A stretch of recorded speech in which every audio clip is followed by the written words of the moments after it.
And then just a week or so ago with Tammy and Angela from our CPA firm, I think based on the report we had, which most of you have read, as usual, the city got a very, very good audit report, an unqualified report.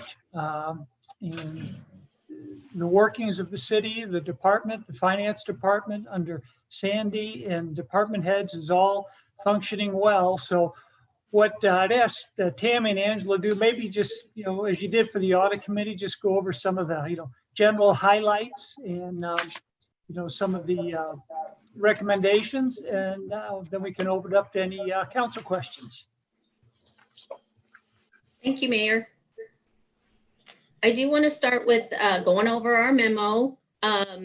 We are independent in respect to the city's management and operations.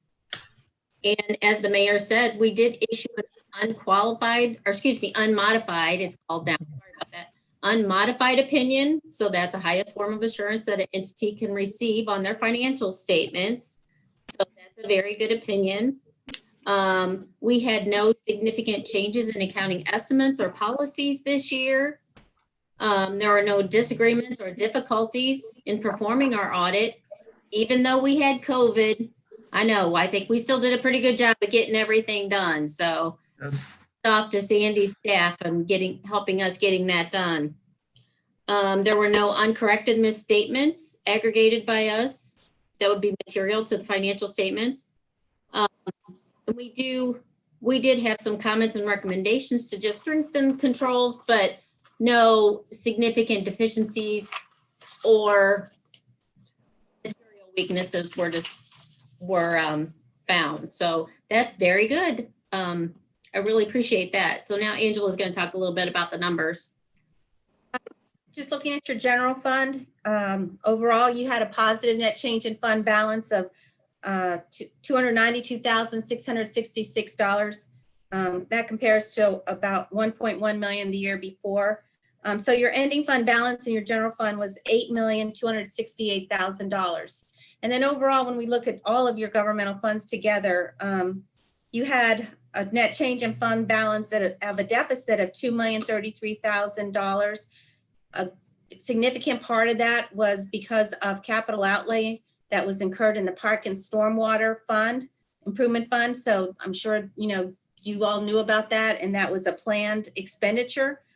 So that expenditure for your capital outlay in Parks and Stormwater was $15.2 million. So to end up with a deficit of about $2 million overall after incurring those additional expenditures for capital items, that's really very good. So I was going to ask if there's any questions overall on the statements. We also had, a number of comments, as the mayor said, management letter comments, and we went over this with them, but I'd be happy to go over any of those with you as well. Angela, why don't you really quickly just go through the comments and recommendations? Very quick. Sure.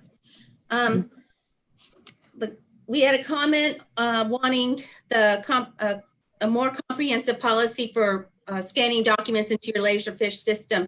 What we'd like to see there is somebody that looks at the documents after they've been scanned in to make sure that all of the information has been captured in your system, so that when you destroy that document years later or months later, somebody's not saying we skipped the back pages, things like that. So we want that addressed in the policy so that everybody is aware of what they need to be doing. The second comment had to do with budgeted transfers. When a transfer is budgeted, we believe it has to be in balance, because you should see where the money came from and where it's going to. And I think you tend to often make sure you know who's getting the money, but sometimes the other side of that transaction is not always budgeted. Now, it wasn't a large amount. Most of them are in balance, but we did bring that to their attention. There's some revenue reports you receive from concessionaires that, record your concessionaire revenue. And one of your concessionaires does not provide you with, we believe, enough information so that you can make sure you're getting what you should be getting off of that concessionaire. We talked to the electric department, and while they do revise their business practices manual every year, we think additional information needs to be put in and how that works with the finance department of the city. And that would be, I think, very helpful in making sure everybody understands the process for purchasing your electricity. The next one, we had tested employees' time entries in your payroll system and had done an issue the year before. So we go in and we look to make sure that that's been cleared up. But we still found a few instances where adjustments had been made without a reason being documented as to why they're made. We think that's very important so that if there's ever a question about that later, you can prove that this is why it was made and there will be no question going forward.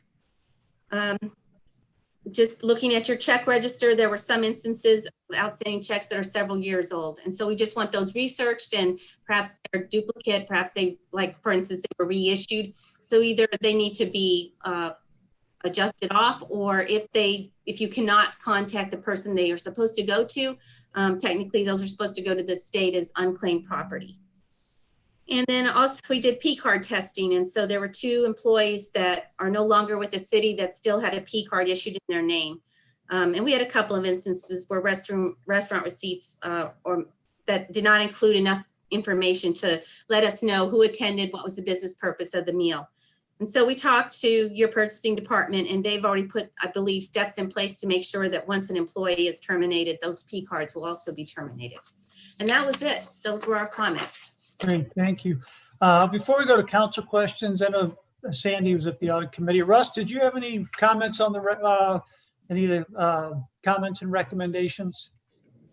Well, certainly we appreciate the auditors identifying places where we can improve. I think virtually all of those were non-substantial, certainly the types of things that an adjustment to policy can remedy and make sure that we have better business practices, and we will work to attain those. Absolutely. Great, thank you. Do we have any questions from the council on any part of the audit? If anybody does, raise their hand and I'll go in order. All right, the only hand I see right now is Councilmember Zimmer. Mark? Yeah, thank you. First of all, thank you all for this great report. Regarding comment number 1 and the comprehensive policy for scanning documents, what kind of policy are you looking for? Is it something that everybody has to do the same way? This I wanted to ask about, what kind of policy you're looking for, regarding scanning documents. Is it a certain type of document? Is it a certain way they're being scanned and stored? Can you elaborate, please? Well, you already have a policy in place, but it doesn't really address that when you scan in your documents, somebody else goes through and takes a look at what was scanned to make sure that everything that they believe should have been scanned was captured. And so, we have been to numerous cities where it could be a 2-sided document and only the front side got scanned in. And so we're looking for a contract, and some of those terms are not in the laser fish, because the back wasn't verified. Sure. I want something in your policy to be added to validate that what was scanned in is what was expected to be scanned in. It's not really a big adjustment because they've done a lot of work on this policy already. If they have one, that we just want more added to it. And Mayor, if I may Mark? add, oh, sorry. Oh, that's right. Mark, yeah. Laurie, you had something. I think Lori wanted to add. Yeah, okay, I see you now. Okay, Laurie, go ahead. Yeah, I just want to add to Angela's comments. Angela and Tammy, Sandy Stevens, and I are working on language for a record retention policy. And Angela and Tammy have given us good feedback on what they're looking to include. So we'll probably have a resolution coming up on a agenda in the near future for you guys to vote on and approve a revised record retention policy with the language that Angela and Tammy have helped us come up with for that. So hopefully this item will be off of their report for next year. Great, thank you, Laurie. You're welcome. We have any other council comments or questions for our auditors? All right. Councilman Maggie, are you?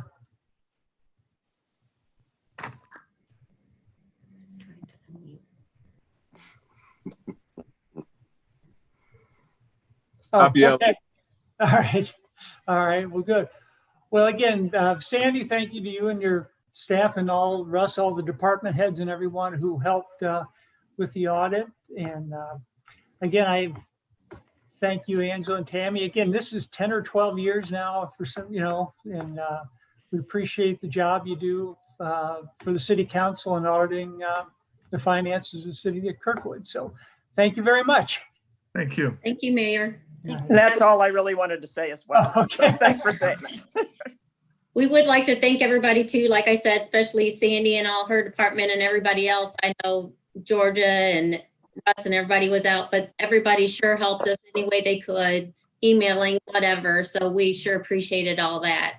Thank you. Thank you very much. You all take care. Bye. Thank you. Bye. Goodbye. All right, we will now go on to our next topic, which is an update on Big Bend improvements. Russ, I assume Bill will make the comments. Yes, Bill is on this call now, I believe, and he has met with the county regarding the Big Bend project and exactly what the county had planned and how funding will work and so forth. And I think he can give you an update on that right now. Welcome, Bill. Hello, can everybody hear me? Yep. Okay, good. I did issue a memo that I'll just briefly go over. But as you know, in mid-September, there was a virtual meeting that members of FHWA, MoDOT County, some council members and city staff and residents were involved in. And so what we did was sat down with the county again. It was myself, Chris Krieger, and Jonathan sat down with them to go over just where we are going into the future on this project, okay? And getting a little bit more information about things going on. So basically, one of the big things was, what's the time frame of improving Big Bend? The only portion of it that has a time frame right now is Kirkwood Road to Couch, okay? And I put that in my memo. Basically, they have federal funds to do a typical mill and overlay, ADA improvements, and traffic signal upgrades for pedestrians, improving pedestrians' access to those. Now, they did say they are going to be focusing on Geyer Road and Big Bend.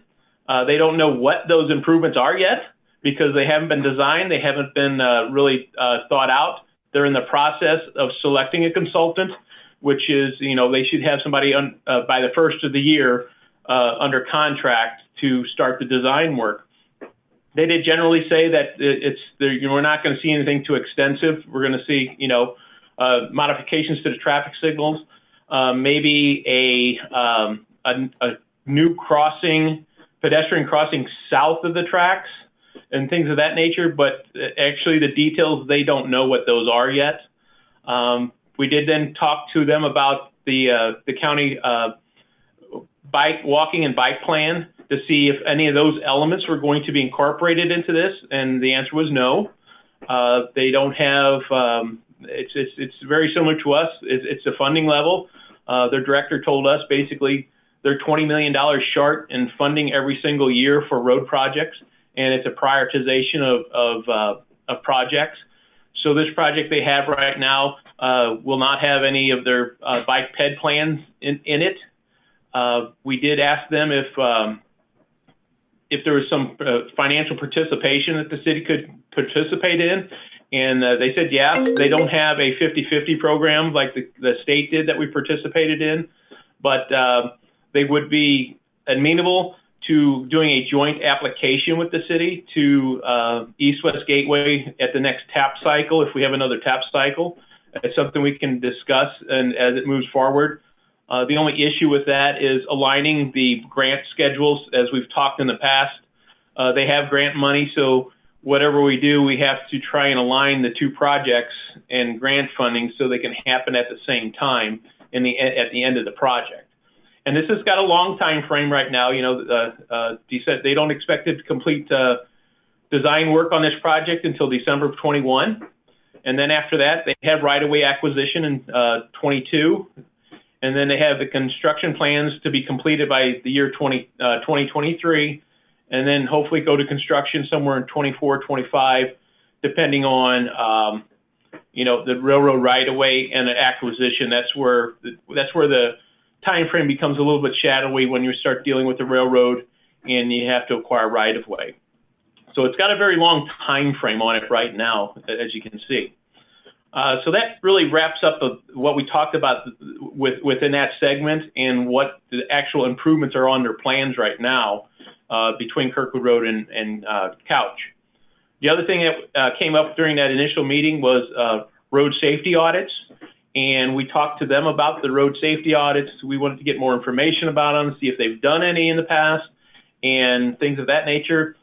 They have recently done one back in 2015. It started. It was Hillsborough Road, which, if any of you are familiar with the, I think it's Paradise Golf Course. You go down a portion of Hillsborough Road to get to the golf course down there. And over the last probably 10 years, there's been a lot of residential development in that area. That's a very narrow, windy road. And so they did a road safety audit out there and on that roadway with a citizens group also is very similar to ours. They have that. They have not scheduled any improvements yet out of that plan. But, they do have experience with it and things of that nature. The cost of that project, I think it was like about a 1.6 mile path, our scope limit on that project. And it was about $85,000 was what the cost of that was. Okay, so I know we had some very low costs flying around for a while, but I think that's a more accurate cost is about $85,000 for that a mile and a half worth of road. Okay. That's really about the big thing. We talked about the Hillsborough, and we talked about doing a road safety audit on Big Bend. As you know, in that initial meeting, virtual meeting, FHWA was there leading that meeting, and they have been in contact with the county, and the county and FHWA are coordinating to do a road safety audit of Big Bend. They haven't set the limits yet. I don't know it's going to be the whole from 44 all the way to the city's western city limits or not yet. But they're talking about that. They're going to start gathering data, crash data, this winter, and hope to do a walking road safety audit in the spring. We've offered our assistance at any point along there if they need our assistance or anything like that. We've offered it. And they know we want to participate in this road safety audit. So we're going to keep in touch with them, and we've established a very good contact with a group of the county counterparts to talk to these things, and we've been able to utilize those. Just in the last couple of weeks, we had some questions about some RFBB signs that Wallace asked about, and we were able to send a note to the county on that, and they responded very quickly to give us their point of view on their roads. And we did the same thing recently with another the citizens group and about putting pedestrian right turn signs on county traffic signals, and they responded to that also. So we have a good working relationship with the county as we move forward. So really, that's where we are. If you have any questions, I can try to answer them. But that gives you a real brief update where we stand right now. And like I said, we're going to keep in contact with the county. And the FHWA has emailed me also, so we'll keep in contact with both of those groups as we move forward. Great. Thank you, Bill. Do we have any questions from the council? Let's see. All right. The only hand I see right now is Liz. What is it? Sorry, what is an RFBB? That's a rectangular, rapidly flashing beacon. Oh, okay. That's what's down on South Geyer Road. Yeah. Okay. Okay. And so what you said, I'm sorry. So what you said is that they're looking at possibly putting some of those in this project? No, they have not dedicated to put anything like that up yet. Okay. That would be it could be one of an options, but it's not part of their plan right now. Okay, but Wallace asked you about it. That's what the point of that was. Is that right? Correct. Wallace Okay. asked me about Geyer and Adams putting RRFBs there, and I do, from our understanding, they weren't permitted by the MUTCD, and we set the Wait a minute. question What's on. that? What's an MUTC? Okay.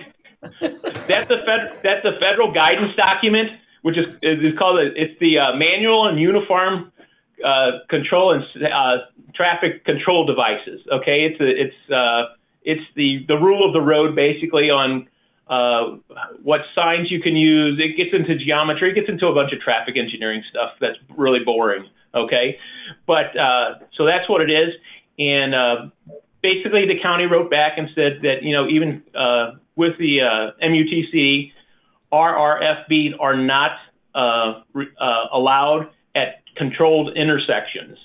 A controlled intersection is one that has stop signs or traffic signals. So you wouldn't place one in the situation that is at Geyer and Adams right now. My other question is this $85,000 that you talked about, is that for a road safety audit? Yes. Wow, that's a lot different than what we were hearing. Yes. Like by $80,000. Yes, and that's at the staff level. We felt that was an extremely low estimate to begin with. It's intensive, and 85,000 seems to be right on target, actually. Right. Anything else, Liz? Okay. No, I'm Wallace? finished. Thanks. Yeah, Wallace? well, first comment, I wanted to thank Bill and Chris for getting involved in that Big Bend project there. There are a number of people at the table, and I'm glad we have some representation there. And I also wanted to comment that obviously the RRFB lobbyists haven't been very effective, or we'd have those at controlled intersections. I'm wondering, the elephant in the room on Big Bend for me has always been the intersection of Geyer because of the offset of that intersection and heavy traffic flow there, but especially because of Merrimack Community College.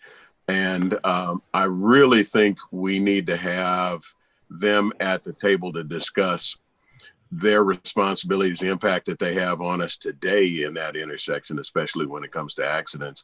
But also, if we're paying attention to what's conversations that are happening local with the college and also on the federal level, we can expect an increase very sharply in enrollment in community colleges because the concerns that we have now with the we're shorthanded in trade skills, and I think there's going to be more money coming at that. And I just think that if we don't get them in as a partner to help manage that traffic, it's just going to get uglier.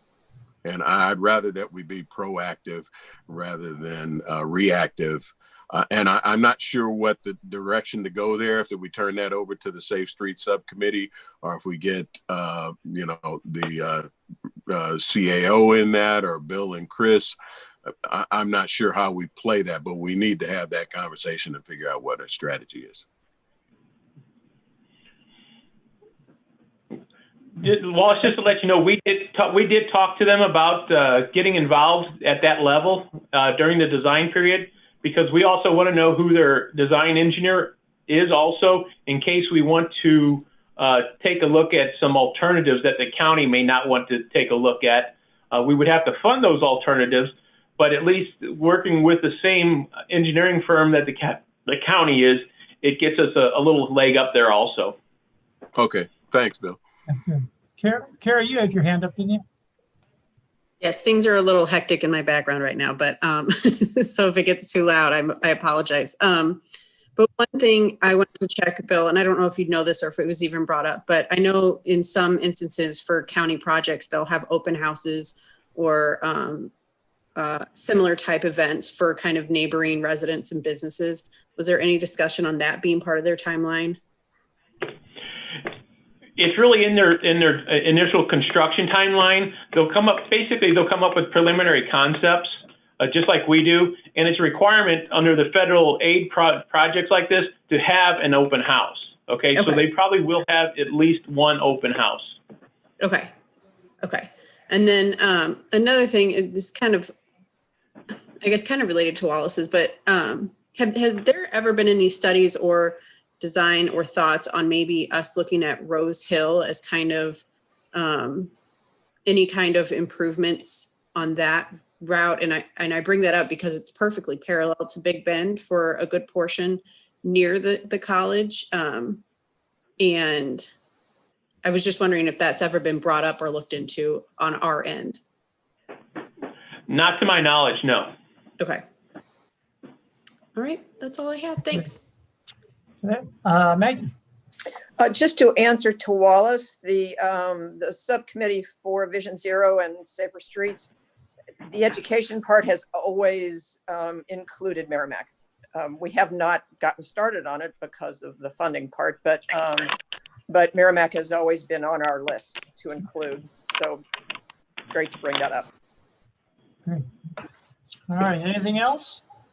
All right, well, thank you, Bill, and thank you, Chris, for that. And Jonathan's not on, but for meeting with the county and moving forward.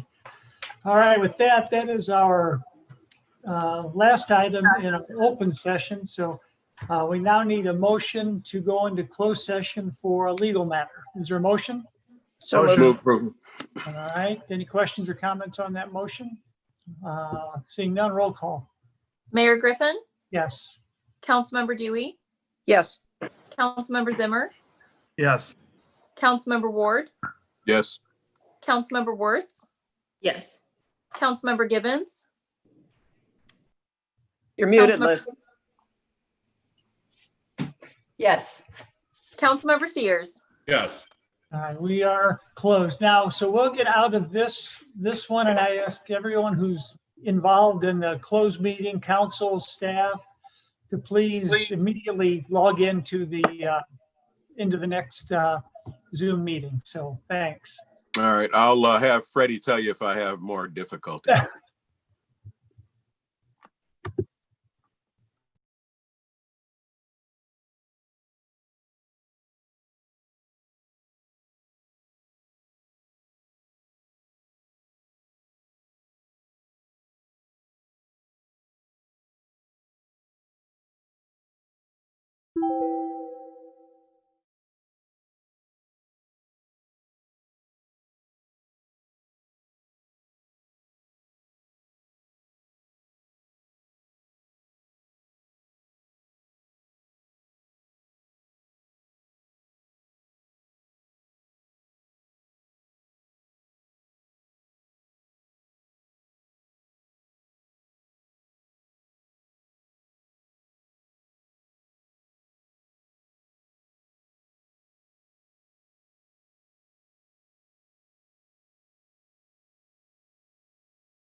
Isn't it sweet when life warns you of danger?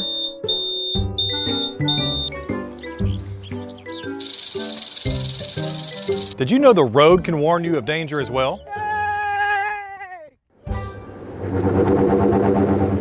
Hear that? Those are rumble strips. Rumble strips are grooves in the pavement that warn drivers when they drift from their travel lane. They can reduce severe lane departure crashes by up to 50%. And rumble strips can be installed on a variety of roadways, at the center or edge of two-lane roads, on freeway shoulders, just about anywhere. Rumble strips save thousands of lives each year. That is sweet indeed. You, a spouse, a parent, child, or friend might be saved by that sound. They may already have. Life doesn't always warn you of danger.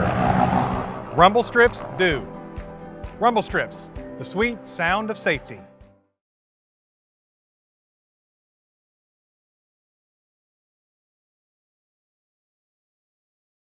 Whether you head out on foot for a stroll, power walk, or an important errand, you play a part in keeping yourself and others safe. Pedestrians, always use sidewalks and crosswalks when available. Don't rely solely on pedestrian signals. Look before you cross the road. Don't assume vehicles will stop. Drivers, always be aware of your surroundings. The moment you decide to answer that text may be exactly when she decides to cross the street. Remember, safety is a two-way street. Do your part and help us save lives. To learn more, visit SaveMoLives.com. Isn't it sweet when life warns you of danger?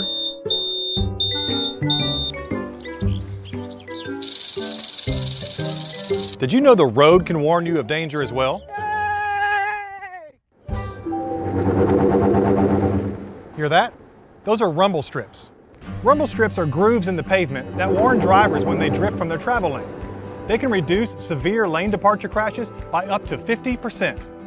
And rumble strips can be installed on a variety of roadways, at the center or edge of two-lane roads, on freeway shoulders, just about anywhere. Rumble strips save thousands of lives each year. That is sweet indeed. You, a spouse, a parent, child, or friend might be saved by that sound. They may already have. Life doesn't always warn you of danger. Rumble strips do. Rumble strips, the sweet sound of safety.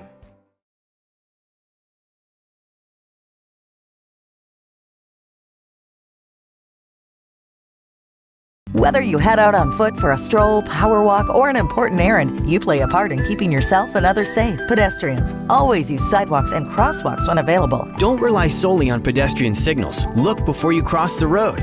Don't assume vehicles will stop. Drivers, always be aware of your surroundings. The moment you decide to answer that text may be exactly when she decides to cross the street. Remember, safety is a two-way street. Do your part and help us save lives. To learn more, visit SaveMoLives.com. Isn't it sweet when life warns you of danger?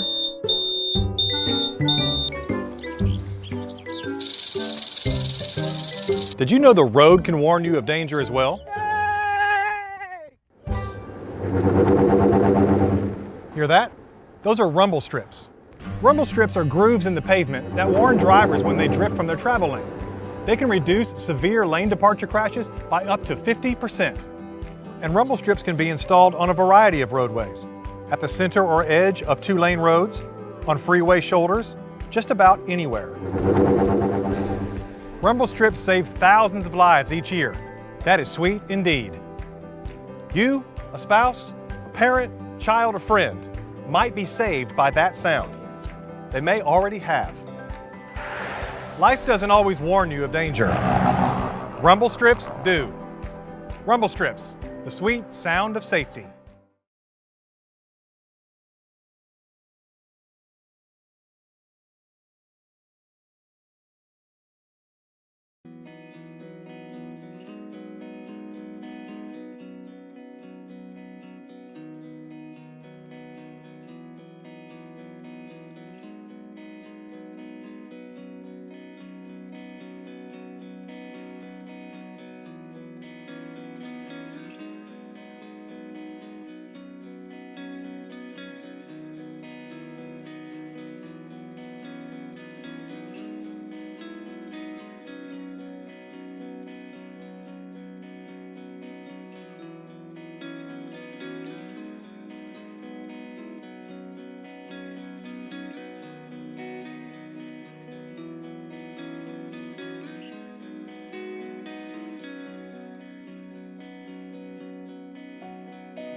Isn't it sweet when life warns you of danger?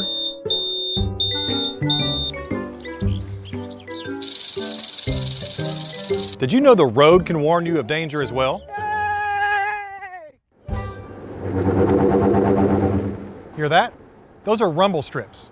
Rumble strips are grooves in the pavement that warn drivers when they drift from their travel lane. They can reduce severe lane departure crashes by up to 50%. And rumble strips can be installed on a variety of roadways, at the center or edge of two-lane roads, on freeway shoulders, just about anywhere. Rumble strips save thousands of lives each year. That is sweet indeed. You, a spouse, a parent, child, or friend might be saved by that sound. They may already have. Life doesn't always warn you of danger. Rumble strips do. Rumble strips, the sweet sound of safety.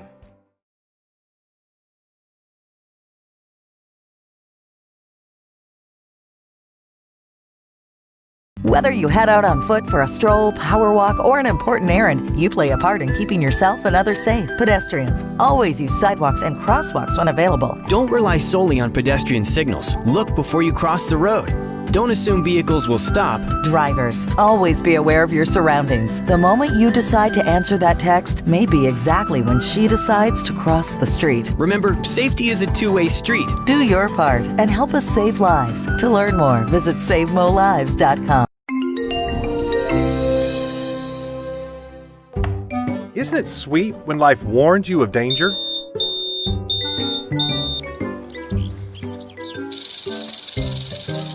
Did you know the road can warn you of danger as well? Hear that? Those are rumble strips. Rumble strips are grooves in the pavement that warn drivers when they drift from their travel lane. They can reduce severe lane departure crashes by up to 50%.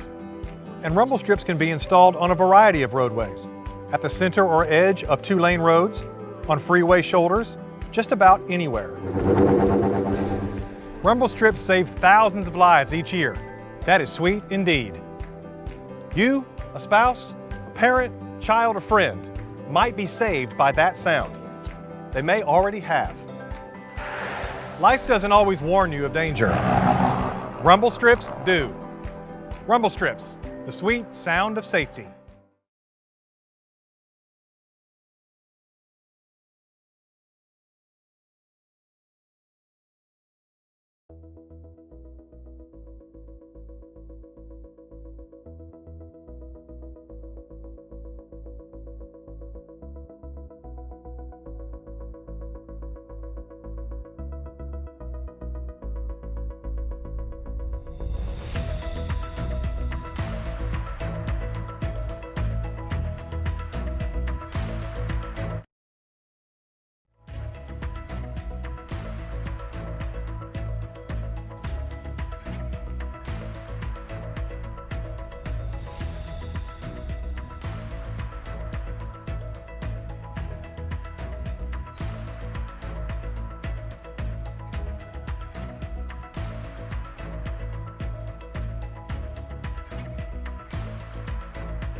Isn't it sweet when life warns you of danger?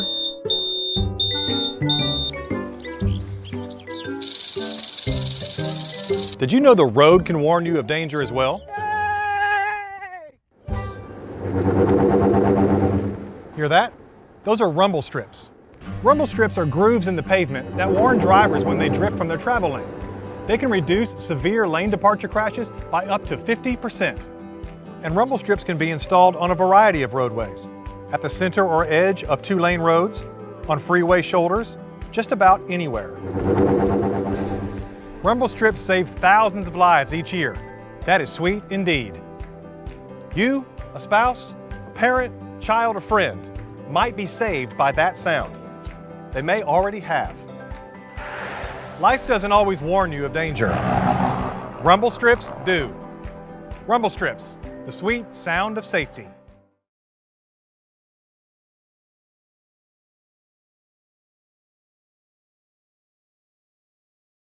Whether you head out on foot for a stroll, power walk, or an important errand, you play a part in keeping yourself and others safe. Pedestrians always use sidewalks and crosswalks when available. Don't rely solely on pedestrian signals. Look before you cross the road. Don't assume vehicles will stop. Drivers, always be aware of your surroundings. The moment you decide to answer that text may be exactly when she decides to cross the street. Remember, safety is a two-way street. Do your part and help us save lives. To learn more, visit SaveMoLives.com. Isn't it sweet when life warns you of danger?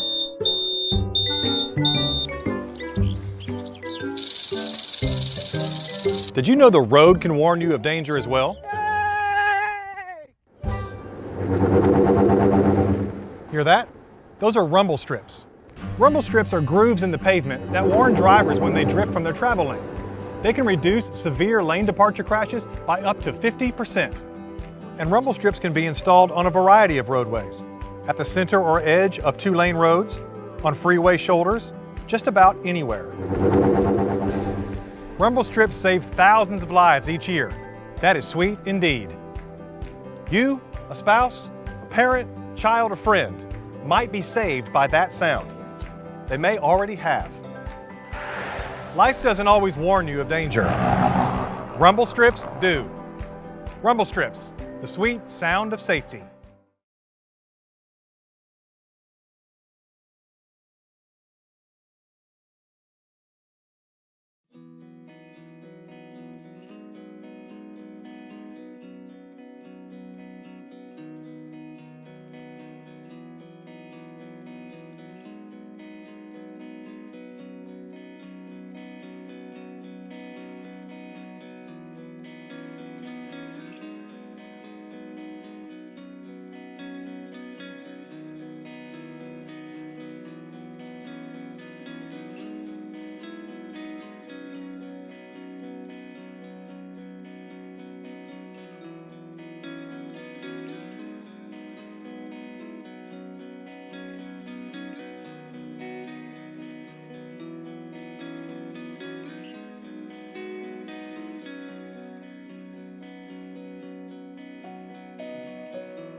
Isn't it sweet when life warns you of danger?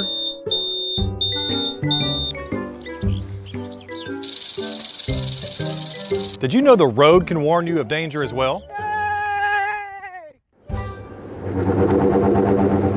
Hear that? Those are rumble strips. Rumble strips are grooves in the pavement that warn drivers when they drift from their travel lane.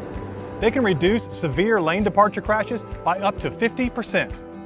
And rumble strips can be installed on a variety of roadways, at the center or edge of two-lane roads, on freeway shoulders, just about anywhere. Rumble strips save thousands of lives each year. That is sweet indeed. You, a spouse, a parent, child, or friend might be saved by that sound. They may already have. Life doesn't always warn you of danger. Rumble strips do. Rumble strips, the sweet sound of safety.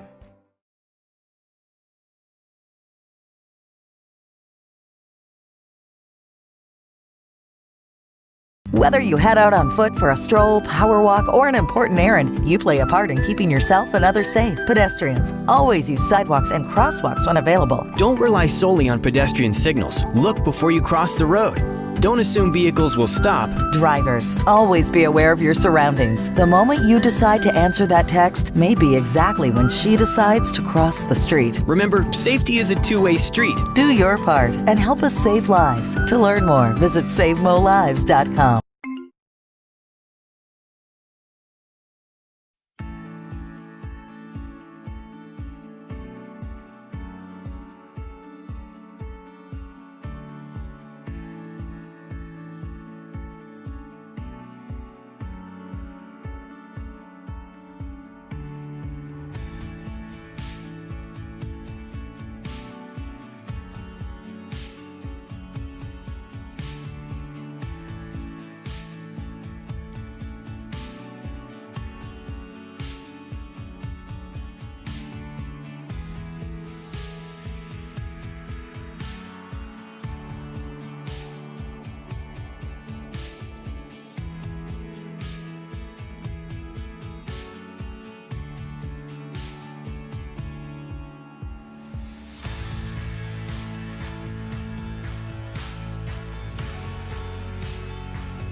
justice for all. Thank you, Maggie. Roll call, please. Mayor Griffin, Here. Councilmember Dewey, Here. Councilmember Zimmer, Here. Councilmember Ward, Here. Councilmember Wertz, Here.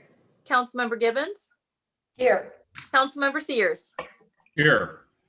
Great. And Mr. Hessel, would you like to enter into the minutes information about the sunshine law, please?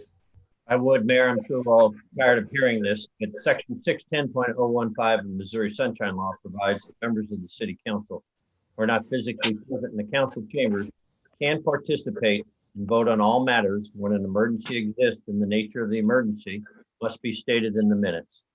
So I'd simply ask the minutes reflect the obvious, that is, that we are unfortunately still in a state of emergency due to the COVID-19 pandemic.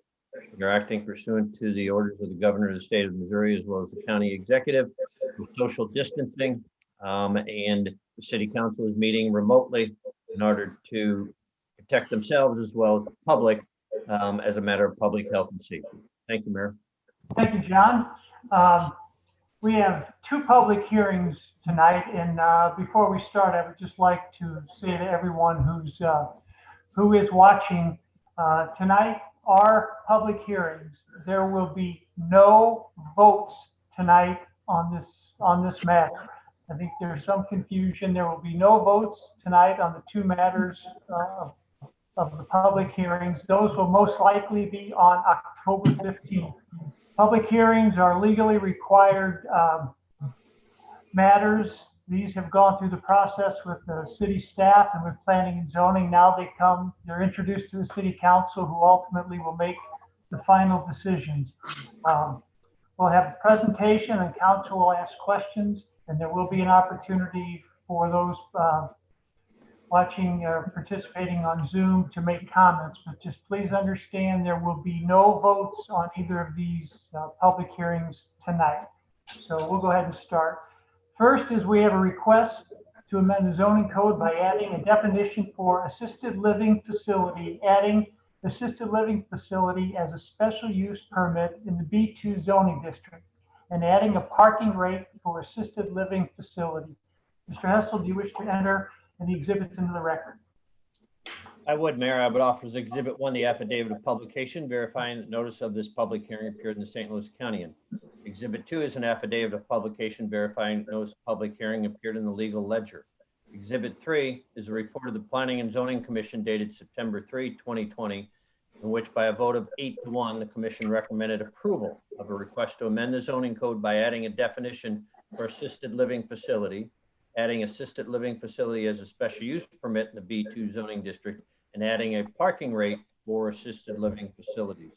Exhibit 4 is a report from Jonathan Raish, directed to the Planning and Zoning Commission Subcommittee dated August 21, 2020, addressing the various issues that were the subject of this public hearing, along with numerous documents attached thereto.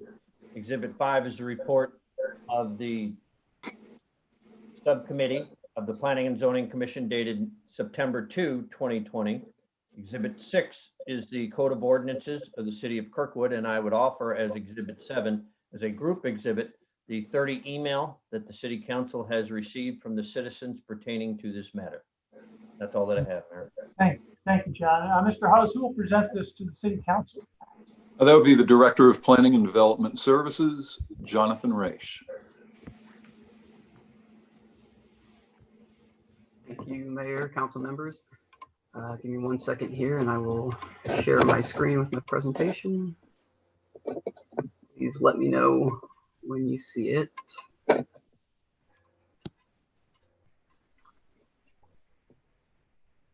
You able to see the presentation? Yes. Okay. Yes. All right. Thank you. So the first public hearing tonight, as mentioned, is for various zoning code text amendments related to the petition by Opus Development. The particular zoning code text amendments don't pertain to the address on the screen there, but it is related to that application. So the zoning text amendment request, this first public hearing, in consideration of items like this, and I guess before I state what's on the screen here, I'll just reference, we've had a lot of comments or questions from the public about text amendments and changing the code and the purpose for that, and questioning whether developers, should really be able to do that. And so zoning code text amendments are a very normal part of the zoning process. They are really a right that all property owners have to petition the city to change the code. And it's not, obviously, when individual does that, they are typically motivated by their specific project. However, it is the city staff and the elected and appointed officials' job to review that request initiated by a petitioner in light of the context of the entire city, and to decide whether or not it is an appropriate request. So changing a zoning code by a petitioner is a completely normal procedure, and is one that property owners are entitled to, or business owners, or anyone looking really to develop in the city. So with that said, considerations for zoning code text amendments, just a general question to kind of keep everyone's point of reference here is the proposed text amendments, are they an appropriate way to regulate and promote the type of development desired by the city?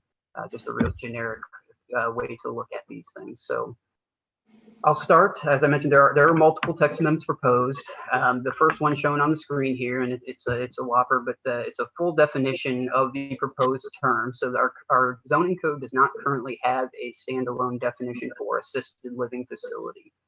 We have a nursing home use, and we have a continuing care retirement facility use. The continuing care retirement facility use is currently only utilized by Aberdeen Heights, and that use category does include both assisted living and independent living. However, it also includes nursing care in its definition, and this proposal does not include all three levels. It only includes, the proposal includes independent living and assisted living. And we also have a process for residentially zoned property with a community unit plan type C that allows individuals to have what's termed in our code as housing dedicated to elderly. It doesn't differentiate between the type of care at those facilities. However, it does not allow for commercial use within that residentially zoned community unit plan. So when we received the application from the petitioner, we evaluated and discussed with them the best path forward to request or to make their proposal to accommodate it for in the code, or to consider it for our code. And the way to do that would be to add this term for assisted living facility into our code. And the first step of that is to add this definition. So you see the text in black font that you see is a definition really taken from the state about assisted living facilities, and it defines what level of care is needed to do that, and that's laid out there, and it would be consistent with the state definition. What I will add is that what's shown in red there is font that came about during the Planning and Zoning Commission process. And it was really an attempt to acknowledge the fact that really the most models of assisted living now, they accommodate, much like Aberdeen Heights and our continuing care retirement facility use. It acknowledged that years ago was that these are more typically provided in conjunction with each other. So in the assisted living facility definition, it was recommended by the Planning and Zoning Commission to add the text in red, which acknowledges that these assisted living facilities can also, or may also, contain independent living facilities that are age restricted to residents age 55 and older, who do not necessarily meet the criteria for assisted living in the definition. I'll mention this and I'll contrast it to the next slide, but in this case, we also provided a density specific in the definition to those independent living units, because again, in the discussions of the Planning and Zoning Commission, the commission really identified the fact that the independent living is a different type of living unit when compared to assisted living, in that it would be appropriate to provide a different density, unit density for those developments. So You'll see the proposal for density is 500 square feet of lot area for for assisted living. And then if independent living units are included, it would be a prorated share at 800 square feet of lot area per unit for those. And I'll go into the rationale a little bit later on how we got to those numbers.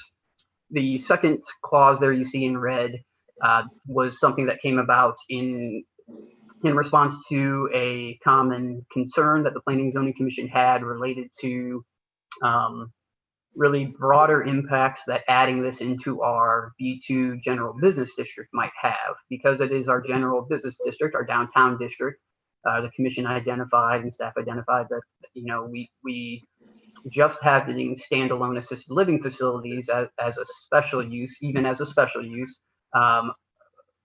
probably wouldn't get us to the desired development pattern that we want in our downtown. So the second clause you see in red there requires that when in the B2 district, the assisted living facility would only be permitted as part of a mixed use development. So it would require a commercial component that meets our mixed use code, which would either be the entire first floor in a one-story building or 20 to 40% of the entire development being commercial in a multi-building development. So moving on from there, after the definition was refined and added to by the commission with recommendation after analysis, the next step is to add that use category, newly defined, into the B2 district. So the property in question with the petitioner is in the B2 district currently. So it would be added assisted living facility. And then the way our code handles density requirements is right next to the use term in parentheses, we list the minimum lot size. And the way that's done is 500 square feet per dwelling unit. So 500 square feet of lot area is required per dwelling unit proposed. And that would be added to the list of special uses in the B2 district. That's what's being proposed. And then lastly, the text amendment, if we have these uses, we need to know how we want to require parking for them. And what was proposed by the applicant originally was 0.053 spaces per assisted living dwelling unit. But weirdly, we found in the analysis that they provided by a third party transportation engineer that 0.5 is adequate for assisted living and that is a blended rate. Those are the analysis that was done, and their transportation engineer, I think I saw, was in attendance tonight as well. If there are specific questions to that analysis, but they looked at national trends for these types of developments, and the average rate for those are about 0.5. So that is adequate according to nationwide data for those uses. And those are, again, blended rates that would accommodate for residents and for employees as well.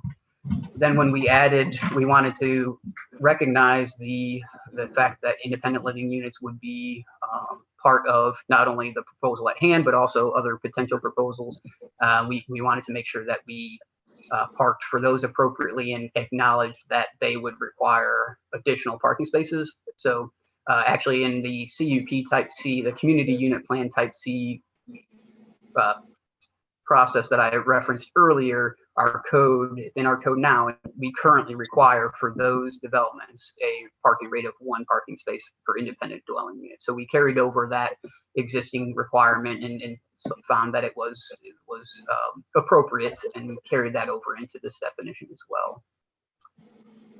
So I'll pause here for a second just to provide a little more. So both the parking rate information and the unit density for assisted living units and independent living units, staff provided at the Planning and Zoning Commission's request some comparisons to other downtown age-restricted developments.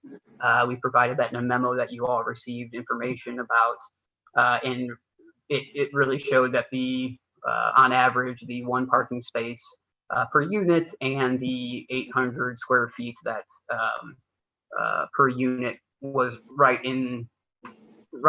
equivalent or right in the same ballpark as the existing downtown developments. Now there is a range, but it is within that range, the middle of that range. So staff provided that analysis really focused on the independent living, because that's more what we have in our downtown area, other than a nursing home. But then the applicant also provided analysis for Their managing partner, Allegro, did an analysis of their other developments, both in the St. Louis area and nationwide.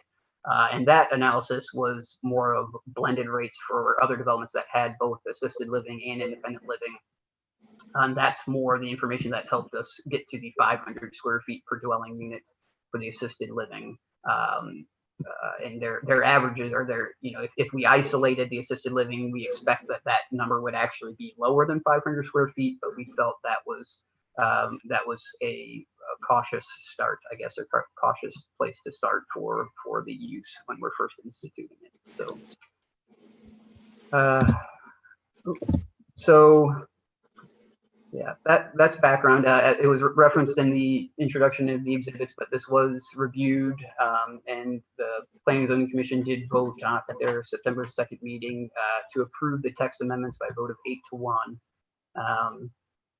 And so the applicant is here, and so our second public hearing is focused on the site-specific site plan and special use permit. But this one again is just focused on the text amendments to add these things in general to the code and to the B2 district. So this is the public hearing required for this part of the request. That's what we're having tonight, and then it would require two votes by council for adoption by ordinance. I'm available for questions, and the applicant is here tonight as well. All right. Thank you, Jonathan. We'll now open it up to questions from the council. And the questions, again, have to do with the text amendment only.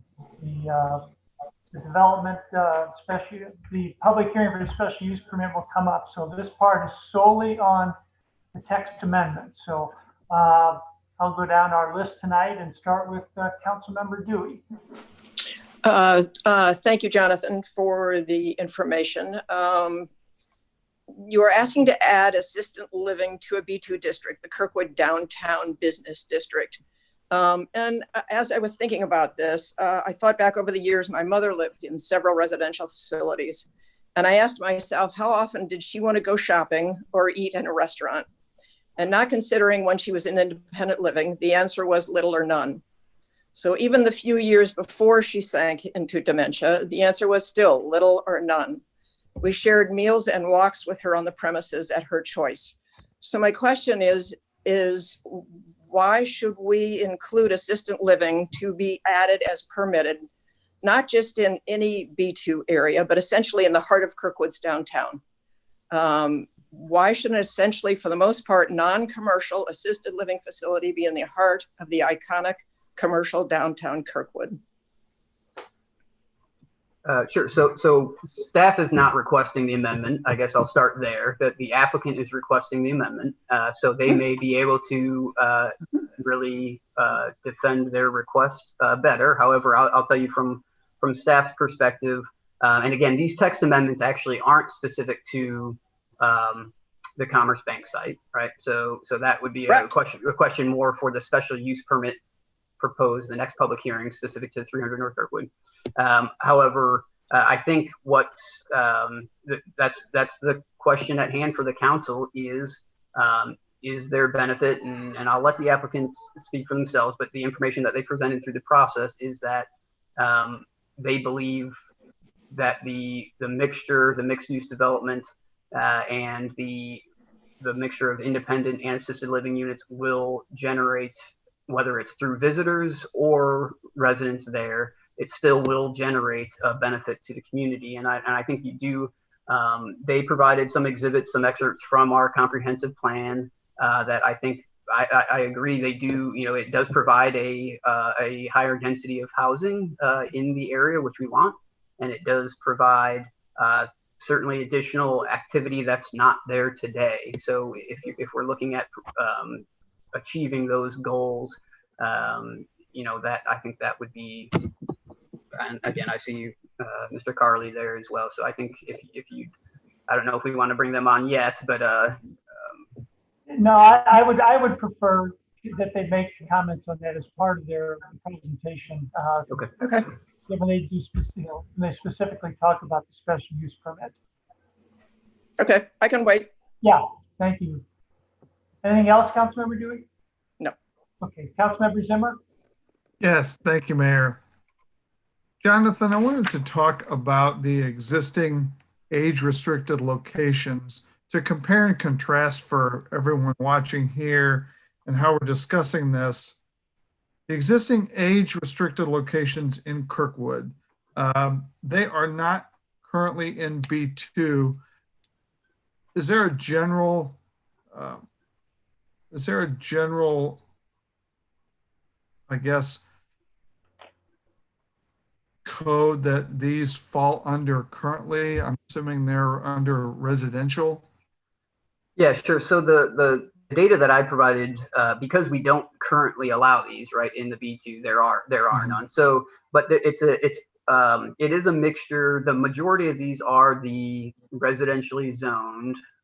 There's a specific R6 zoning classification with a community unit plan layer on it, a plan district on it, and that allows. And I provided some information from that in my memo as well, but that allows for age-restricted housing in residential properties. And so the best examples are everything from Bethesda Gardens, Concordia House, and Kirkwood House downtown to Jefferson Manor and Manor at Parkside, which are closer to Kirkwood Park, right across the street there. So those are all age-restricted housing that vary in density and size, but were approved through the different process. And this proposal could not fit under that process because it includes commercial. So it could not be zoned residential and CUP if we want to keep the commercial, which I think is important in the downtown. The other example provided, Adams Place, it's a little different. It was actually a mixed use before our code had the B2 mixed use process, and it went through the B4 planned commercial district process when it was originally approved as age restricted. So that's the way those were developed. Okay.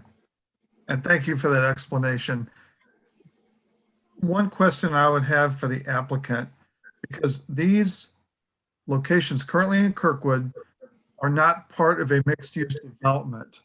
Are there other examples of this type of proposal in the St. Louis area where you have age-restricted housing as part of a mixed-use development? I am the liaison to the Kirkwood House, and so I see how they operate, and I see everything from parking to listening to residents there. So I'm curious to know if there are other examples that we can relate to that are a combination of age-restricted locations and a commercial aspect, such as commercial activity on the first floor. So that would be one thing I would like to know a little bit more about. And that's all that I have. Thank you. Thank you.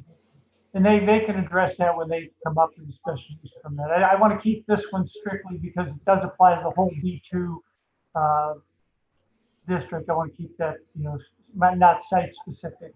Councilmember Ward. Yeah, I'm going to ask you to crystal ball a little bit for us, Jonathan.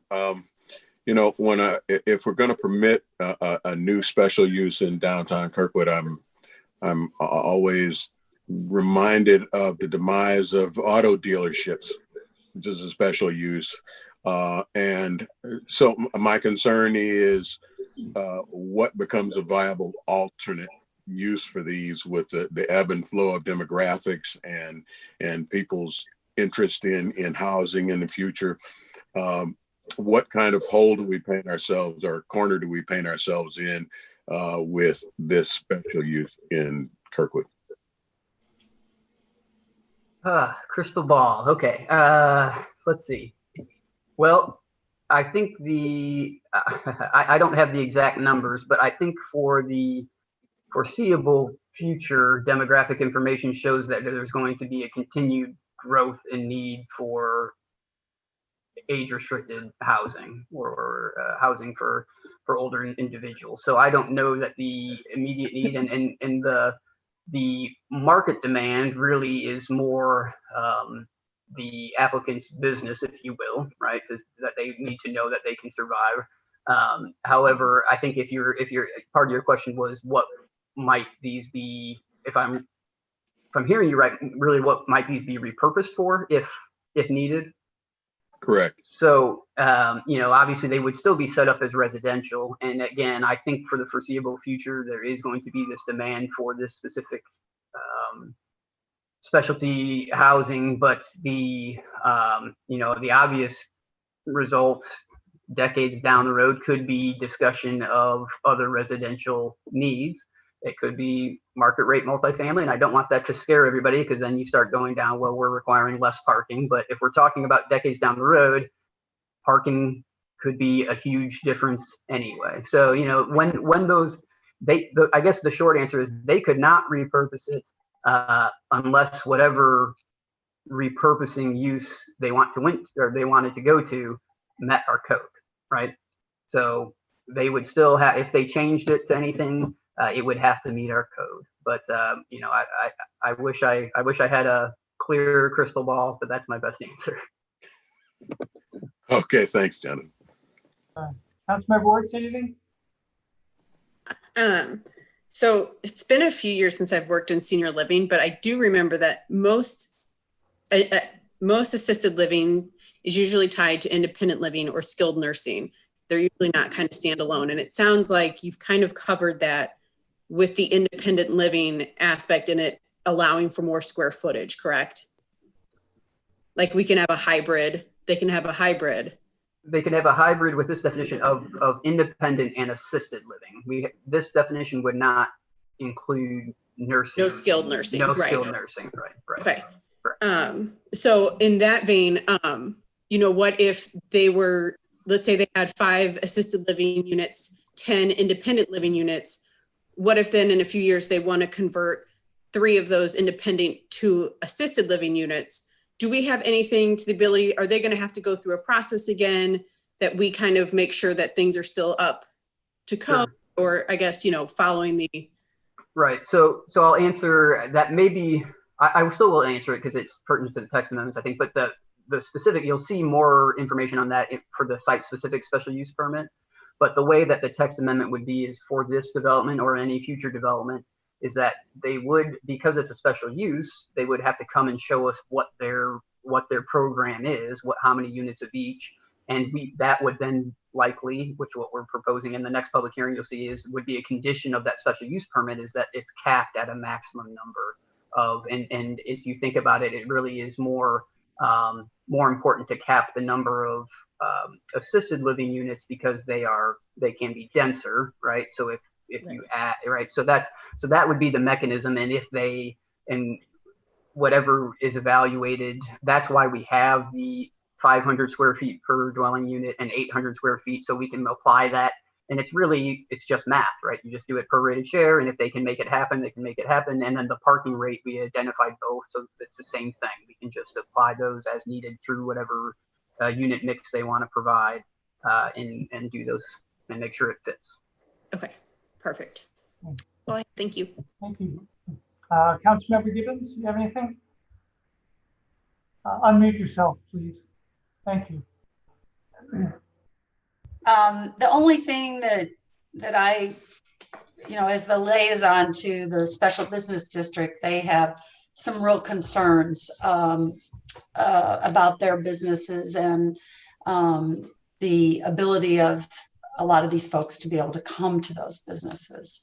So I just wanted to throw that out there. That's all. Councilmember Sears, anything? You unmute yourself, please, Bob. Okay, so is lot size per unit the same as square feet per unit? So in our code, the 500 square feet refers to 500 square feet of lot area per unit. That's the way it's noted in our code, right? I missed there. I have bad connection. So was it yes or no? They're the same or not? They're the same. Okay. Should we match the language up then between the longer section, which I guess is addressed in section 1 of our ordinance, with the language in that's going to be in section A5103. So the use term listed in 510.3, if that's right, that's the list of special uses available, and that format is the same. I can verify it, but I'm pretty sure we use the same format. So it doesn't spell out 500 square feet of lot area per dwelling unit. We have other uses that do this, multifamily. We have that do the square foot. We have ones that do acreage as well, but the current form that's in other districts and other uses is 500 square feet per unit. That's the consistent. All right, but in the preceding paragraph, it says lot size 500. In the definition itself. Yeah, in the definition. So I'm saying, should the terminology be the same? So the way it's structured in the code, in the list of uses, there's a preceding paragraph that precedes the list, and it says the minimum lot size is provided if a minimum lot size is required, it's provided in parentheses next to the use. Does that help? Or no, it's one place we use square feet per unit, the other one we say lot size. Should they both say lot size, or should they both say square feet per unit? Give me 1 second.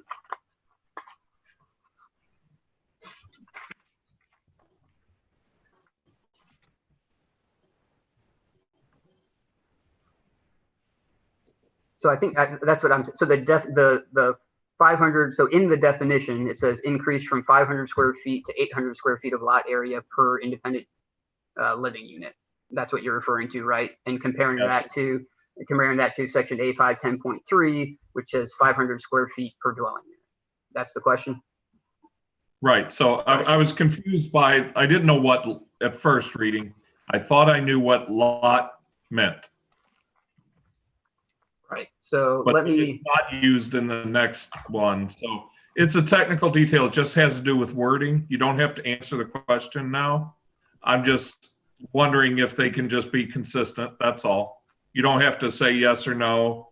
That's fine. I just wanted to try to pull. So I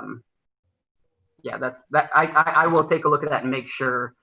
Just in 510.2, I'm just saying that in 510.3 further up in that section, I believe there's a reference to that says shall adhere to the minimum lot area where specified. So it's an earlier reference in that section, and that's why it's not spelled out. But I'll take a look. All right, just moving on. Thanks for taking a look at it. Yep. Moving on to the next question, which is the last one. It's still on the same subject, though. It also confused me when it says 500 shall be increased to 600. Why not just say, and there's just a suggestion, look at it again, just say for the independent spaces, it will be, what was it, 600? 800. 800. So just say, instead of saying increased from, just say for the independent, it will be 800. Okay. But again, it's just a suggestion if it makes more sense. If it doesn't, I accept your expert opinion. I'll look at it. I'm not married to either to the way it's proposed. I don't think, as long as it doesn't change the substance, I'm fine with any clarification that you all think is not intended to change substance at all. All right, thanks. Very good. Any final council questions before we go to others?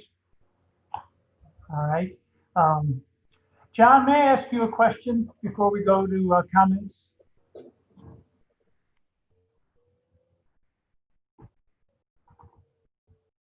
John? Oh, John, may I ask you a question before we go to comments? In terms of the comments for this public hearing and the other, they should be kept separate. Is that correct? Yes. Okay, they should be kept separate. Okay, I just wanted to make sure. So I think we should still, though, Mayor, correct me, John, if I'm wrong, but we should still allow the applicant to present their case for this portion too, because it is their application. On the text amendment, we should do that? Yes. Correct. Okay, all right, that's fine then. All right, then, Jonathan, do you know who will present this on their behalf? Yeah, I think there's probably Ryan Carley will be the start with Opus Development for the text amendment portion, and we'll see if he has anything to add for this specific before we get into the other part of the request. So All right. Ryan, I think Ryan's on here. He's unmuting now. So.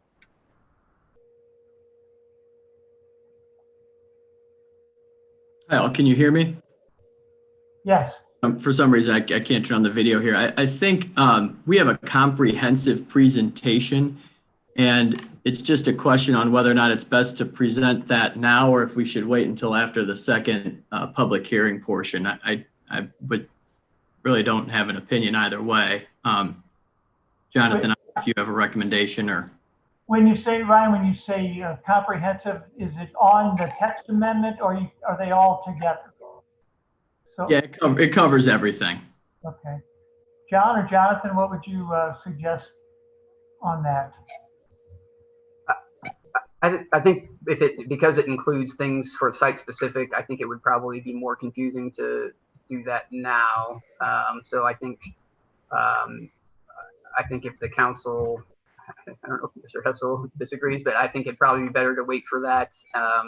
And then if there are related questions on the text amendment, I think council can probably still ask those at the later presentation. I would agree with that. Again, if the applicant wants to make any particular presentation with respect to the text amendment, then they may do that. So Ryan, if you wanted to answer any, if you want to answer any of the direct concerns that were mentioned in this segment, you could do that. Or if you just want to wait and address it all at once, then that's fine. Yeah, I think we'd rather wait and address it all at once if that's all right. Appreciate it. Okay. All right. Thank you. Thank you. All right. Now, anyone who is on the Zoom media on this has an opportunity to make comments again on the text amendment. There will also be an opportunity for at the next public hearing for the special use permit. I would ask that you not speak on one and say the same thing on the other. So at this point, I'm going to keep this very, very narrowly scoped. So is there anyone who wishes to make any brief comments on the text amendment? Phil Hutchison. All right. Okay. Yeah, thanks for the opportunity to comment. Phil, can you give your name, your address, please? Yes, Philip Hutchison, 131 East Adams Avenue. That's the condo that would be right behind this development. Thank you. I want to particularly address the danger to Kirkwood of passing a 0.5 spaces for assisted living and 1.0 space when I understand the current requirement is 1.5 spaces per apartment unit. We've gotten numbers from the developer that says nationwide data suggests this is enough. I would point out this is a very upscale senior living. They've avoided the heavy lifting of nursing home care. They don't even have memory care. The entry age is 55. It's not 70 or 75. And I think it's going to attract people of means, as I understand the monthly cost. Phil, excuse me, sir. That has to do with the next public hearing. Well, this is only on the text amendment. The text amendment allows them to change the parking. We're going to have a very upscale building. I live right next door in a 12-unit apartment. We have 2.0. We have 24 spaces for 12 units. Our average age is 78. 24 of the 25 parking spaces are full. And I want to also agree with Wallace Ward. You better worry about what the next repurposing will be because I think would create a horrible parking problem when all these assisted living are being overbuilt. And when it becomes just regular apartments, we're going to have them pouring out onto the streets. That's my comment. Thank you for listening. Thank you, Phil. Do we have anyone else wishing to make a comment? Donna Pearl. All right. Donna, are you there?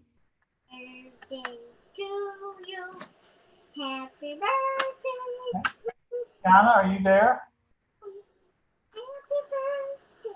Okay. Maybe we can come back to Donna. Is there anyone else wishing to speak? There are no more hands raised. Okay. We don't know why. I see Donna's name, but I don't see. Obviously, cannot hear us. We can't hear her. So, well, then we will.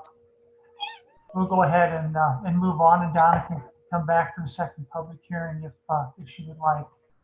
All right. Do we have any other final questions from the council on this? I'm hearing somebody. Okay. All right. With that, this public hearing is closed, and this item will be on our new business agenda on October 15th. All right. Now we have our next public hearing, which is a request for a special use permit for an assisted living facility and of a preliminary development plan for a mixed-use development in the B2 district at 300 North Kirkwood Road, as submitted by Opus Development. Mr. Hessel, do you wish to enter any exhibits into the record? I would, Mayor. I would offer as Exhibit 1 the affidavit of publication verifying that notice of this public hearing appeared in the St. Louis County. Exhibit 2 is an affidavit of publication verifying notice of public hearing appeared in the legal ledger. Exhibit 3 is a viewer map showing the property that is the subject of the public hearing, as well as surrounding properties. Exhibit 4 is a list of property owners to whom notice of this hearing has been sent. Exhibit 5 is the report of the Planning and Zoning Commission dated September 3, 2020, in which they voted by a vote of 7-2. They recommended approval of granting a special use permit for assisted living facility and of a preliminary development plan for mixed use development in the B2 zoning district at 300 North Kirkwood Road, as submitted by Opus Development. Exhibit 6 is a memorandum from Jonathan Raish to the Planning and Zoning Commission Subcommittee dated August 21, 2020. Again, there are a number of documents attached to that memorandum. Exhibit 7 is the report of the subcommittee of the Planning and Zoning Commission dated September 2, 2020. Exhibit 8 is the Code of Ordinances of the City of Kirkwood. And I would offer as Exhibit 9 the 30 email that was directed to the City Council received by the City Clerk pertaining to the subject of this public hearing. Thank you, John. Mr. Hawes, who will present this to the City Council? That would be Director of Planning and Development Services, Jonathan Raish. Don't give me Bill's job. I don't want that job. All right. Welcome again, Jonathan. Thank you very much. All right, I'll share my screen here again. If you can, can you all see that? Yes. Okay, thank you. All right, so the second public hearing is site specific, following up from the text amendments that were just proposed. If those text amendments are approved, that would be necessary for these to be considered, but what's being applied for is a special use permit for the newly offered use of assisted living facility at this site at 300 North Kirkwood Road, and then a mixed use preliminary development plan for that same project. So this is the current Commerce Bank site, and if you recall from the last meeting, this will be the portion of the site highlighted in orange. There is lot 1, the southern lot proposed in a 2-lot subdivision of this commercial site, and is the subject of the request that we're talking about tonight. So it's at the northeast intersection of Kirkwood Road and Adams Avenue. Some photos of the site of the existing building. This shows the surrounding buildings as well. I'm sure you're all very familiar with the site. These are, again, properties around in all directions. So consideration specifically for this public hearing, again, it's both the special use permit to allow the use of assisted living facility and the site plan review for mixed or preliminary development plan, which is a type of site plan review in the B2 district for mixed use development. So in the special use permit, we have those list of at the foremost consideration of the list of 5 items that the council needs to find if they are going to approve the request, that it meets those 5 categories or 5 considerations listed in our code. And then with the site plan review, the consideration is whether or not the proposed site plan meets the various development standards, buffering, landscape, parking, lighting, stating in the zoning code. But I'll point out with consideration given to modifications as allowed by the code. So as I mentioned at the onset of the last public hearing, been waiting for you. It's a perfectly normal and usual process for applicants to request to amend the text of the zoning code. And in our code, there is a process laid out that was adopted about 4 years ago that does allow developments to propose modifications if they give reasons for consideration to offset, if they go above and beyond on items that were identified by the city, 8 items that were identified by the city council at the time as things that were important to the city. And the goal here was in providing the modification, site plan modification process was we realize, and many communities realize, and there's this type of process is often done in plan development, commercial plan development districts, and that type of thing is that you can't always anticipate or legislate for all types of development, and there may be a development that really the city would want, and your code may preclude. So this modification process does allow an applicant to propose something that might not meet 100% of the code, but the council can consider if what they're proposing provides enough benefits to really offset the items that they might not meet. So again, just the point here that just because they don't meet 100% of the requirements, our code does acknowledge and provide a process to request these modifications. And that's the reason that these plans are presented to the Planning and Zoning Commission and City Council to give the council the chance to take these requests and to consider them and to see if the added benefit outweighs the modifications requested. So with that said, I will primarily be using the site plan as exhibits here to talk about the special use permit. Really, the special use permit in this case, as Councilmember Wirtz asked, there are programmatic restrictions that I'll discuss about the number of units, et cetera, but those are all also tied to the site plan. So again, the bottom half of the plan here, this color site plan is what's in discussion tonight. That is lot 2 of the proposed commercial subdivision.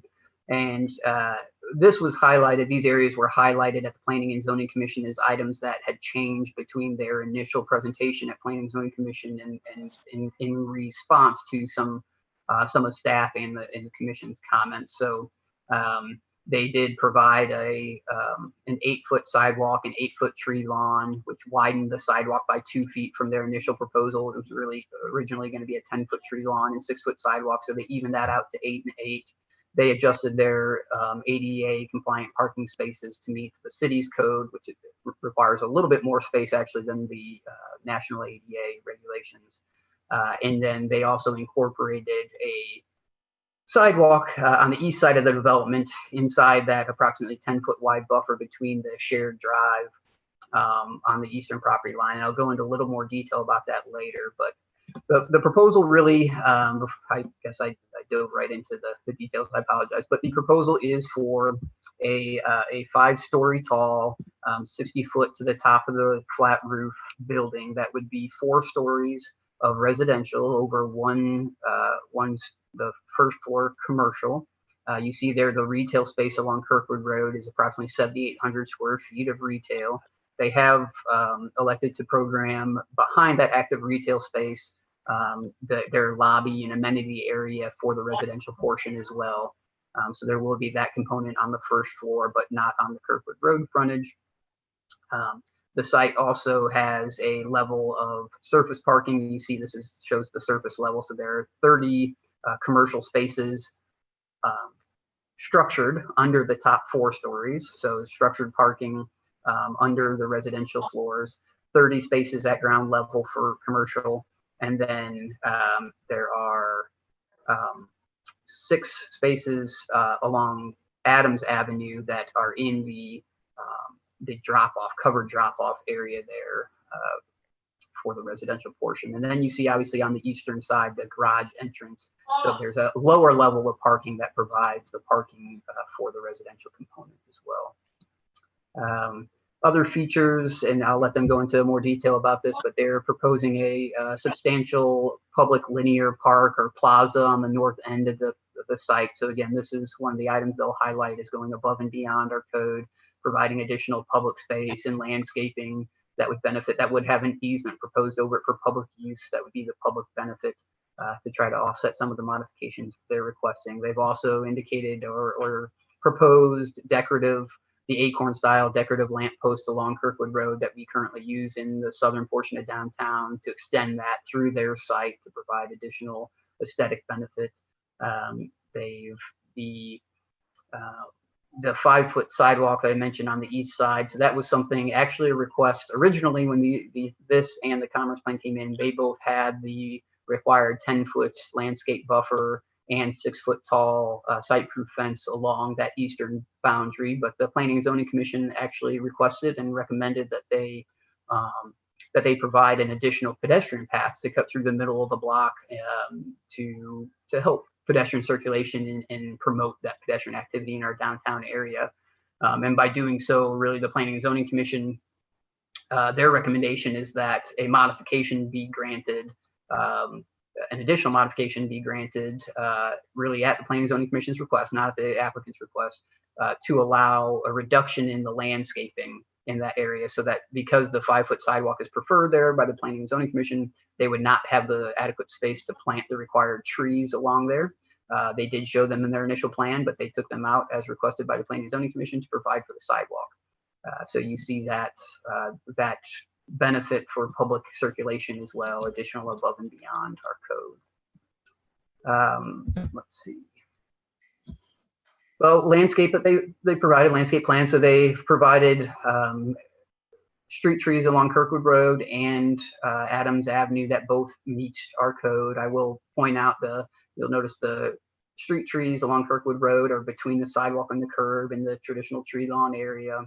And when you turn the corner around to Adams Avenue, St. Louis County, Adams Avenue is a St. Louis County road, and St. Louis County does not allow trees in their right of way. So to adjust for that, the applicant basically flipped the tree lawn area and the sidewalk, and they have an approximately 7.5-foot wide sidewalk along Adams Avenue with the required landscaping behind the sidewalk on the building side there. So street trees are provided as required, and they have additional landscaping, as I mentioned, in the public plaza area on the north there. I will mention too, there are, other than St. Louis County's prohibition of trees in their right of way, there are also underground and overhead utilities in that location that make the back side of the sidewalk or the private property side of the sidewalk the better location for these required trees as well. So as mentioned, the proposal is a 5-story building at maximum 60-foot height to the top of a flat roof. There are 4 stories of residential, over 1 story of commercial and amenity space and parking. I will stress and remind everyone that these are architectural exhibits. These are the architectural review and detail of materials and And all that will be discussed and presented to and required to be approved by the Architectural Review Board. So please don't focus on the materials, but this does show the scaling, the mass, the form of the building. So it's generally a U-shaped building with amenity area in the middle of that U, and the U opens up to Adams Avenue with the retail space. I guess I'll go to another view here. So this is the view on Kirkwood Road, showing with the commercial space on the bottom frontage and 4 rows above it. Again, architectural detail is not the purpose of this and not under discussion tonight. This rendering goes around to the north side of the building, and you can see that tuck under structured parking, the 30 spaces of commercial parking that would be provided tucked under the building, the 4 stories above of the residential component, which is assisted living or proposed at assisted living and independent living. That mixture proposed is 66 units of independent living and 56 units of assisted living. Let's see. I'll note that the commercial component of the mixed use, so we do require the commercial component on the first floor. Our code does acknowledge and allow for the fact that ancillary or accessory uses like parking and amenities and that can be located behind the active front. And staff's interpretation of that is that Kirkwood Road is the mandatory commercial road in our plan. Adams Avenue is not a mandatory commercial. So the fact that the retail frontage is all focused on Kirkwood Road was seen as adequate to meet the commercial component first floor and allow them to allow for the parking behind that active commercial frontage on Kirkwood Road. So here's a bird's eye view of the proposal in context with the surrounding area. Again, the proposed building rendering, but should be a fairly accurate rendering of massing and modeling to show the height for the mixed use development in comparison to the other buildings adjacent. So I did mention the modification section in our code and how that allows for requests for modifications to certain requirements. I'll note with the massing model so that they do meet the maximum 60-foot height requirement currently in our B2 code for mixed use. The only items that they're requesting modification to are the density, and this is the newly defined density. And so when we apply the staff reviewed and P&Z Commission recommended densities of 500 square feet of lot area per dwelling unit for assisted living and 800 square foot of lot area per dwelling unit of independent living, which I failed to mention in the text amendment, but that 800 square foot of lot area for independent living is the current requirement in our community unit plan type C also for buildings of this size. The density actually increases from there. It allows for up to 12 stories in our CUP type C and denser development after that. However, in a building of this size, it would require 800 square feet of lot area per dwelling unit. So we carried that over as well as the parking rate. So when you blend the rate of the units proposed, the 66 independent living, the 56 assisted living, using those 500 and 800 requirements, as mentioned, you get a blended requirement of 662 square feet per unit. They are providing 514 square feet per unit for a difference of 148. So that is their first average. And I'll mention, and I'll let them address it a little more. As I mentioned, I did mention in the text amendment portion, but really, I think their information for the assisted living did show that our 500 square feet is probably cautious, but we felt that it was prudent to take that approach at this time. So their numbers did bear out closer to what their proposal was, but because of what staff was comfortable with and recommended, the Planning and Zoning Commission was more comfortable with, this variance is required, or sorry, modification is required based on their proposal. The second modification requested is for floor area ratio. So it's another way that we regulate bulk other than height and setbacks and density. We have a maximum floor area ratio of 2.5. Their original plan did meet that. Then throughout the process, they decided to enclose the pool on the amenity deck inside that U. And when they enclosed that pool and some of the amenities, it brought them slightly over by 0.06, which equates to just under 4,000 square feet of additional enclosed floor area.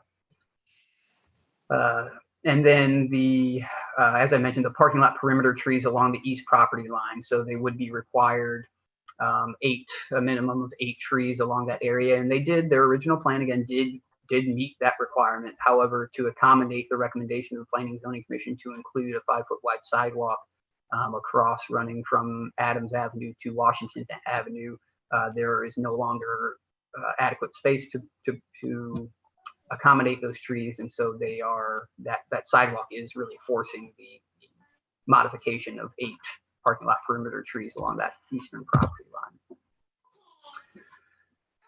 So staff did require, due to the size of the proposed development, we did require an independent third-party traffic study that was done by Lockmuir, and they do have a representative here tonight if there are questions specific to the study. But the analysis provided did bear out, and they provided additional comparison later that was provided with one of the memos provided to you as well, that really the traffic generation according to the ITE manuals is very comparable to a 52 unit market rate multifamily development. And the applicant really focused on that and some of the information that they were presenting to the Planning and Zoning Commission, because that is what would be permitted under our code by right as a permitted use multifamily as part of the mixed use development. So they could apply for a mixed use development with 52 market rate units, and that would meet our density requirements under our current code. So the purpose of their analysis was to show that or did show that it was very comparable in the amount of traffic that would be generated from their use to that would be permitted by code. They also proposed development. In going into more detail, the proposed development would generate approximately 29 weekday morning peak hour trips and 55 weekday evening peak hour trips. So that's over the course of the busiest. Wait, where are you? I'm not. The busiest hour. Those would be trips generated. So you could divide that by 60 and figure out how many trips per minute if you want. So roughly a half trip per minute and 1 trip per minute added based on the development and the analysis done. We also asked that the traffic consultant look at a 2022, or I'm sorry, the 2022 forecasted would be the building, and then they looked at 20 years out of 2042. But the immediate build out forecast showed that the operating conditions for the adjacent intersections would generally have favorable peak hour conditions and are similar to what exists today based on those trip generations based on the industry standards. We did also ask them to look at a background growth of a 20-year out to 2042 scenario. It's really something that's more common in areas that are seeing more rapid growth or growth. But we did think as a conservative approach, it would be interesting to know what that could look like. So they took an assumed growth rate, and it did show that the Taylor and Adams Avenue intersection is nearing capacity at its current lane configuration. However, that would be the case in 2042 with or without this development, and that this proposed development really has minimal impact, which is less than a 10-second additional delay when forecasted at that intersection. So really the point of the analysis there is that the impact of this specific development is minimal at the build out and in a future growth scenario. Aside from the traffic impact that was analyzed, they did look at the proposed. So this is information provided by the third party transportation engineering, professional transportation engineer firm that did analyze national trends and showing, and it lines up with with actually our code, what we require now for age restricted units, that the proposed parking rate of 1 space per unit. So their development, I'm sorry, their development at 122 units does provide more than 1 space per unit. So although the text amendment is provided to say that 0.5 is the minimum required, they actually exceed an average parking of 1 space per unit. So their parking provided exceeds what's being proposed in the code and is found to exceed what's the anticipated demand based on the third-party analysis. So just to call out some of the discussion that happened in the Planning and Zoning Commission, they did, I guess this one was more important for the previous one, I apologize, but it was discussed about the broader impacts of assisted living in the B2 district and commercial activity, and that's, I did allude to that and how the definition was tweaked to require it being a part of the mixed-use development. Then they talked about that we did receive information, as I mentioned, from the applicant comparing the intensity of the proposal to a traditional 52-unit multifamily development, and how that was very comparable to their proposal at 122 units of assisted living and independent living. Staff provided a density summary for age-restricted developments in near downtown Kirkwood, as we went over that, I think, at length. The applicant provided at the Planning and Zoning Commission's request, provided an organizational management structure to show their professional experience and how it would be maintained throughout its development. And then again, I mentioned the subcommittee's preference for a sidewalk along the eastern property line. So the conditions of note that are recommended by the Planning and Zoning Commission for consideration by the City Council, specific to I guess the text amendments were recommended for approval. We went over all that. The jumping to number 2, specific with this public hearing, as I mentioned, there is a recommendation to restrict it to a maximum 66 independent living units and 56 assisted living units. So to exceed either of those numbers as drafted, they would need to amend the special use permit if there were any change in programming. The modifications requested are recommended for approval by the Planning and Zoning Commission. A public use easement would be required over the proposed linear park on the northern portion of the site, on the interior sidewalk to the east of the site, and then the connection between both the north-south pedestrian path and the east-west pedestrian path. And it was a specific, the specifics of that for pedestrian safety. We talked about a raised crosswalk at the Planning and Zoning Commission or some other traffic calming to make sure that that pedestrian connection is properly designed, and that all the design detail was discussed as being really hammered out at the final development plan process. So, which I guess I will remind, this is the preliminary plan of the mixed use process, and the applicant, if this is approved, ultimately the applicant would then come back for a final development plan, which would just provide a slightly more detail, but it would need to be consistent with the preliminary approval. A revised lighting plan was recently provided because of that pedestrian sidewalk on the eastern side of the project. We wanted to make sure it was adequately lit. So they did in the past few days provide that revised lighting plan.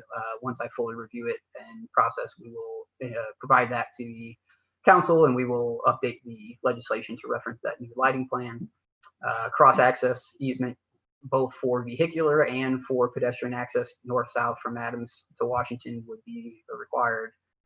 And then there was incorporation of recommendations from the traffic study that the vehicular entrances on Washington and Adams would be under stop control, that a minimum throat width or width of the drives would be 22 feet, and that site distance requirements would be followed. So those were all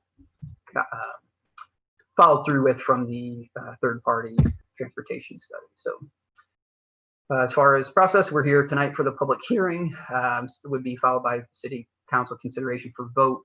The special use permit is approved by ordinance, so we require 2 readings. The preliminary development plan would be by resolutions. That would be during this coincide with the second reading of the special use permit. And then, as I mentioned, after, if approved, the developer would be back within 12 months by code or sooner to provide the final site plan details for the development. So with that, the applicant team is here and I'm available for questions. Before we go to the applicant, Jonathan, one thing just to reiterate, the zoning code amendment adding assisted living as a permitted use, if that would not pass, then this special use permit would be moot. Is that correct? That's correct. Well, yeah, one clarification. The text amendment is to add it as a special use, not as a permitted use. But yeah, if it's added. I'm sorry, as a special use. Right. If permitted as a special use, right. Correct. Okay. If that item does not pass, then because the development is so designed so specifically for that use, it would all be. Okay. Right. Thank you. I just want to make sure that was clarified for everyone. Okay. And now we're going to hear from the petitioner.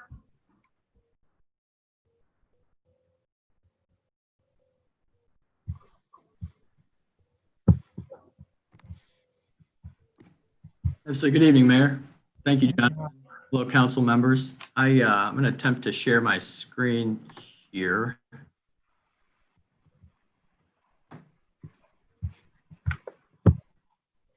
You all see the screen? Yes. Okay, great.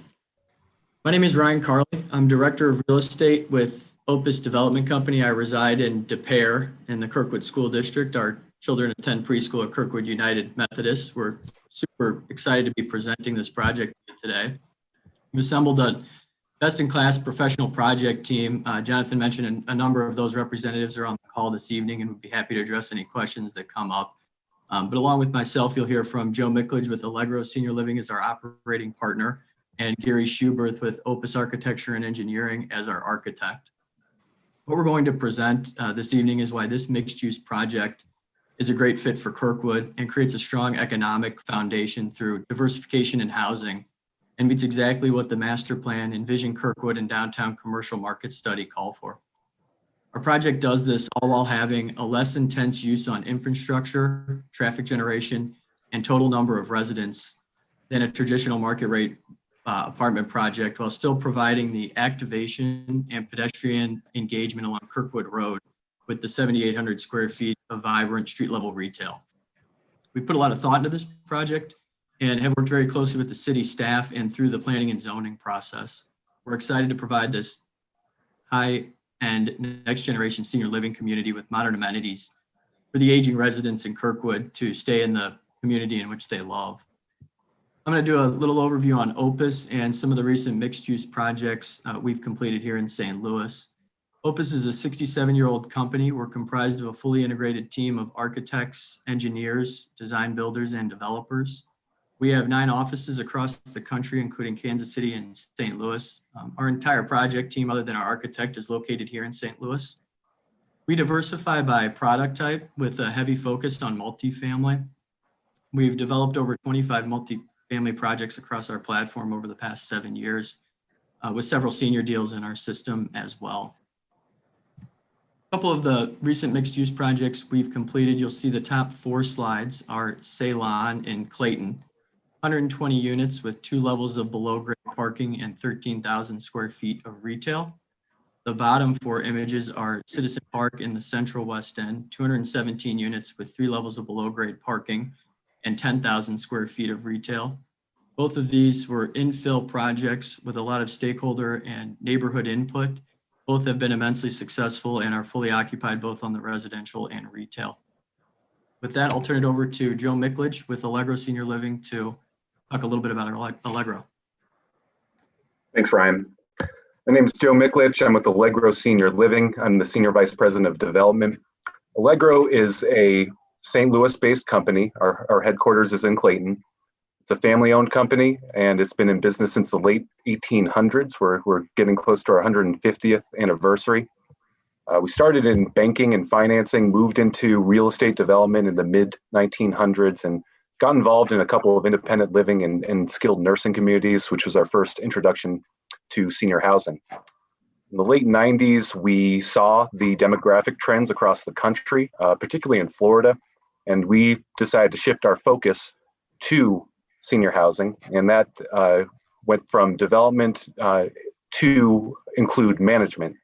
We started out with a third-party operator and quickly realized that we held ourselves to a higher standard. And so we got into the operations side of the business, and we rolled out a first generation portfolio of 5 communities.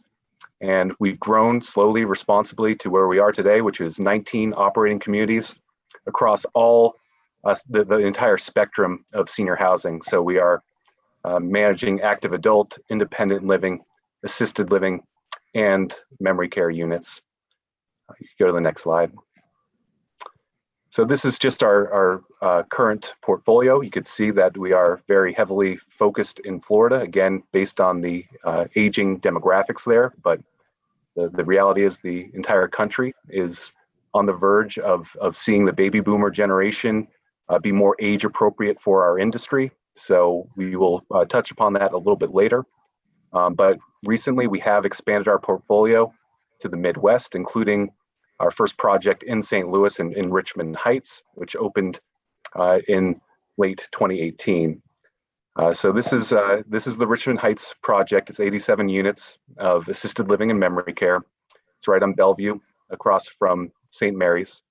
And you could get a sense of the quality of finishes on the interior of this building. And we are very excited and motivated to get a second St. Louis community up and running.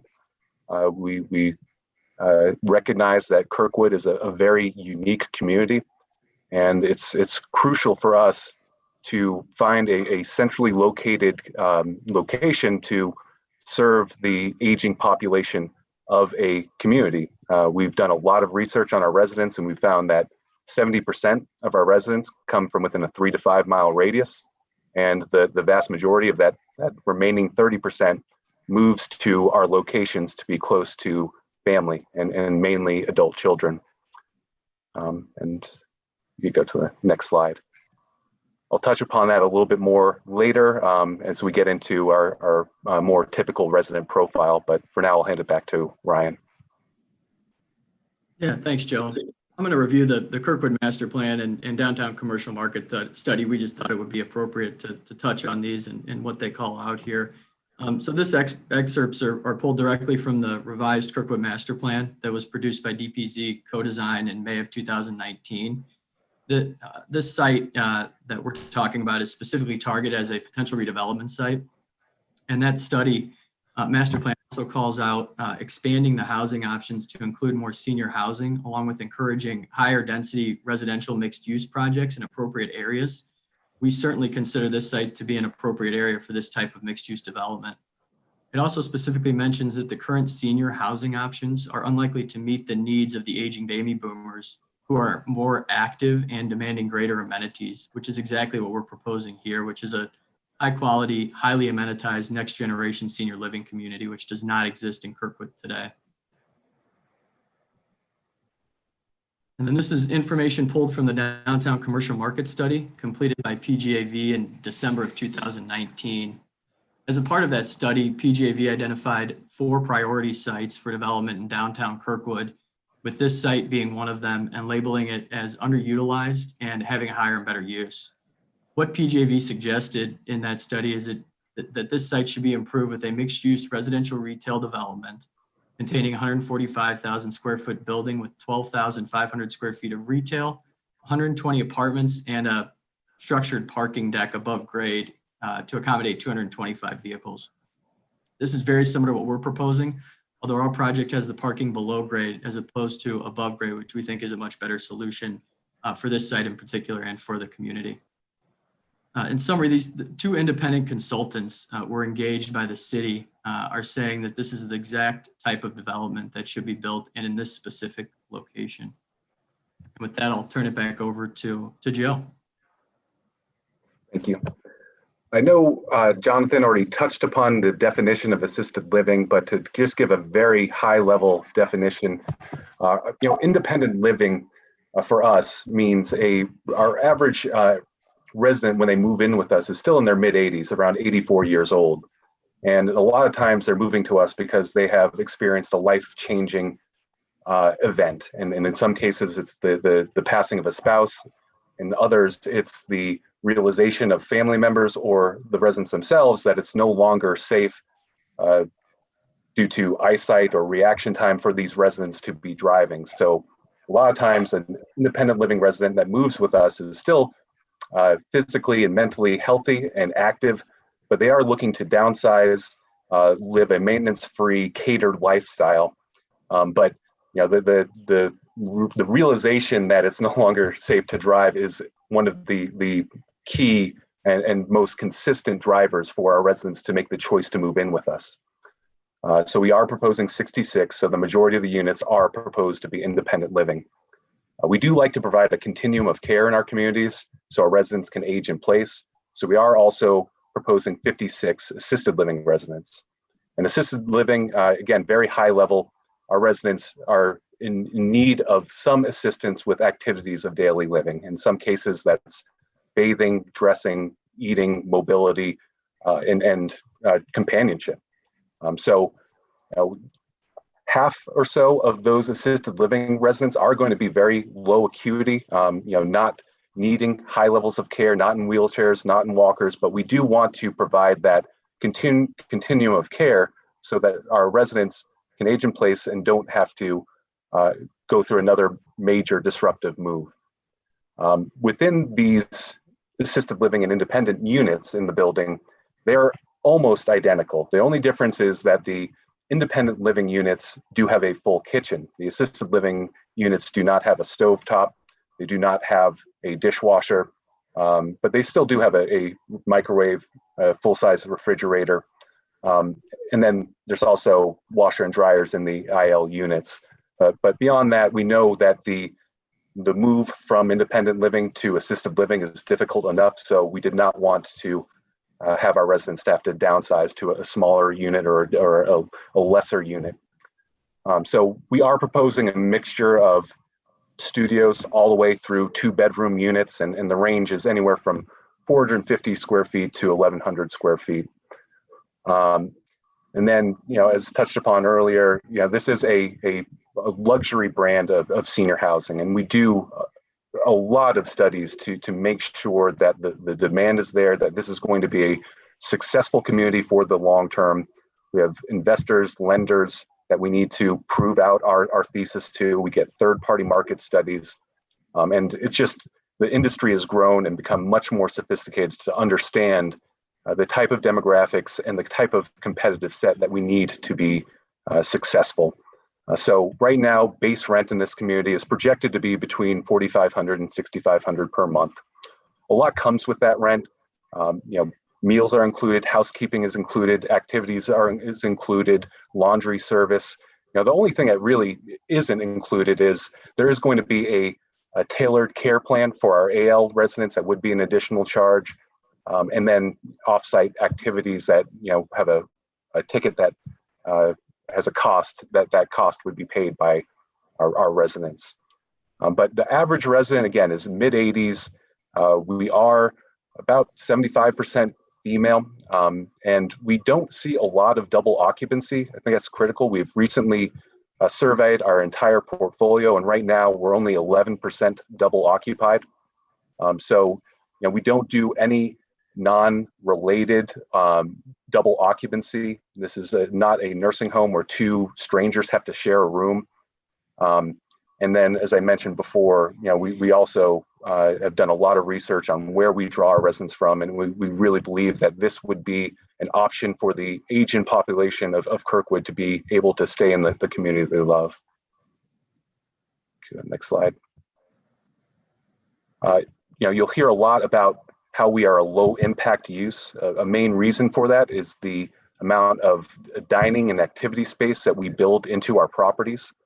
So that is going to include the amenities that you see here, fitness center with a adjacent spa, sauna, salon area, physical therapy.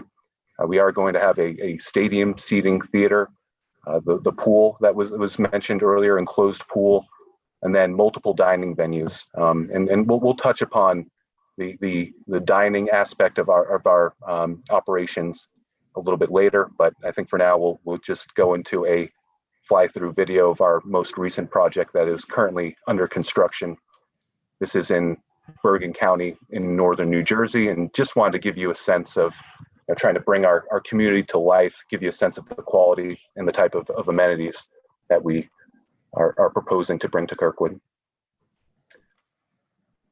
So as you enter our community, you'll see the focal point. It's kind of the central atrium. We were trying to create a vibrant core that will bring our residents out. In a lot of cases, the socialization, the engagement that we could provide is the main selling point. We want to get our residents out of their room, get them engaged with the activities and the social opportunities within the building. This is one of our informal dining venues. We will have a bar with all-day dining. This is the enclosed saltwater pool that we are proposing to build. There will be some adjacent amenities like a hot tub, and in this case, we do have a barbecue area for family gatherings and a greenhouse for our residents that were gardeners in their own home. We also have multiple card rooms and gathering spaces. As you can imagine, that's a very popular area of our communities. And then, as I mentioned before, we do have a salon, spa, sauna, and typically that is going to be adjacent to the fitness and kind of wellness area of our communities. And these are all equipped with senior-friendly workout equipment, and we will have guided classes as well as the opportunity for residents to use it themselves. And then we do have this is a unique aspect to Allegro. A lot of communities will have a movie theater, which is just a big screen TV and some chairs, but we do have a stadium seating theater. And then multiple dining venues. In this case, this is a upper floor pub, and we do like to provide both indoor and outdoor seating and dining options, which you see here. So this will give you a sense of the type of amenities that we are proposing and the quality of finishes. Obviously, we've heard a lot of concerns about whether or not this is an appropriate use for the downtown location. And my family has gone through this as well. My grandmother was in senior housing about 10 years ago. My parents are now in their mid-70s. And what I could say is that there is a much different demand preference for one generation to the next, where my grandmother's generation, she was fine living in a suburban location and having us come to her and to not really have the type of opportunities that this location would provide. But my parents, they want to be engaged. They want to be able to walk a block to go to a restaurant. And we're seeing that all across the country. So you are seeing more and more of these urban mixed acuity senior housing proposals come up. And it is because we are researching what the next generation is looking for. And it is that engagement with the community. They don't want to just be put into a home and forgotten about. They want to continue to have an impact on the community where they have lived. And beyond that, as mentioned, we do have we're a luxury product. So, this is a resident population that does have disposable income. They are a captive audience on our properties, but even if you had an absolute favorite restaurant, going there every meal every day gets old. So we do see that our residents and their family members want to get out and they want to try something new. And so we do get a lot of family coming in, picking up their loved ones and going out for a meal. Beyond that, our peak hour shift is around 30 employees. They're also going to be looking to get off of our community's property to go out for a lunch break. They will be actively engaged in the downtown area. We do have organized outings for the residents, which I'll get into in a minute. And then it is a heavy marketing business, and it's very important to highlight the amenities and the attraction of the local community. So we are going to be looking to cater our events with local businesses, local restaurants, or even hold small marketing events at local businesses and restaurants as well. And as I mentioned, this is a sample calendar from our Parkland, Florida community. And what this shows, I know there's a lot of just congestion on this sheet, but what it shows is just how active we would like to keep our residents, and everything that you see clouded is an off-site activity. So we will have a 14 passenger bus that will allow our residents to get off-site safely. You'll see bank outings, CVS, the local grocery store, but you'll also see outings to the local farmers market, or to the local craft fair, or to local museums, or to performing arts. Those are all very important activities for our residents, and we believe that will benefit the surrounding community. So you can go to the next slide. We've also heard the concern, and this is something that comes up in other municipalities, that this is, the baby boomers are going to come and go, and the senior housing is going to become obsolete, and you're going to be stuck with a building that you need to convert. First, I would say about 60% of our building is within the units. The other 40% is common areas and back of house and office space and physical therapy rooms that are just not conducive to a multifamily conversion. But more importantly, the senior population is not going away. It's not a bell curve. It does flatten out a little bit, but you could see across all three of the key aging, the elderly segments, the population is essentially doubling over the next 20 years, and then it's not going down. So, based on our experience, quite frankly, Adams Place was the first senior housing community that I had ever heard of being converted to residential. And if there's any other examples out there, I'd be happy to be proven wrong, but this is a thriving industry that is only going to see increased demand over the next 20, 30, 40 years. So, I don't think there's any real data out there that would back up the fear that this could become a multifamily building in the future. And with that, I will hand things off to Gary. Okay, thank you. Well, this first slide shows an aerial view of the massing of our building and its location within downtown Kirkwood. Again, it's a C-shaped plan, has a second level amenity deck that faces south where we have our swimming pool. One thing about the site in this location that's good is it doesn't abut any single family homes. We do meet all the setback and height requirements, zoning requirements. We strengthen the Kirkwood retail streetscape. Our retail faces the street, storefronts there, that type of activity and activated streetscape. While fitting within the setbacks and the height, our FAR, our floor area ratio, is very close to the 2.5. It was stated earlier at 2.56, and that was due to wanting to enclose the pool. So that added, 3,900 square feet of space that bumped us just over the limit. Isn't space that's used to add residents or really add density of people on the site or cars. It's to enclose a pool and enhance the amenity space. So that gives a flavor of kind of how the building sits on the site and adjacent to the Commerce Bank building. This next drawing is our site plan and shows our building to the south, 2/3 of the site, Commerce Bank at the north, 2/3. Again, starting on Kirkwood Street over on the left, we have our widened sidewalk and tree planting zone, and the pink zone in the floor plan shows you where the retail spaces will be. There'll be a variety of spaces or tenants that would go in there. There could be 2 or 3 or 4 tenants that go in there.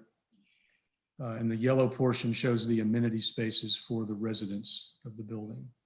You enter the site at the far right, which is the east side off of Adams to the south. There's the white strip shows the service drive running north-south.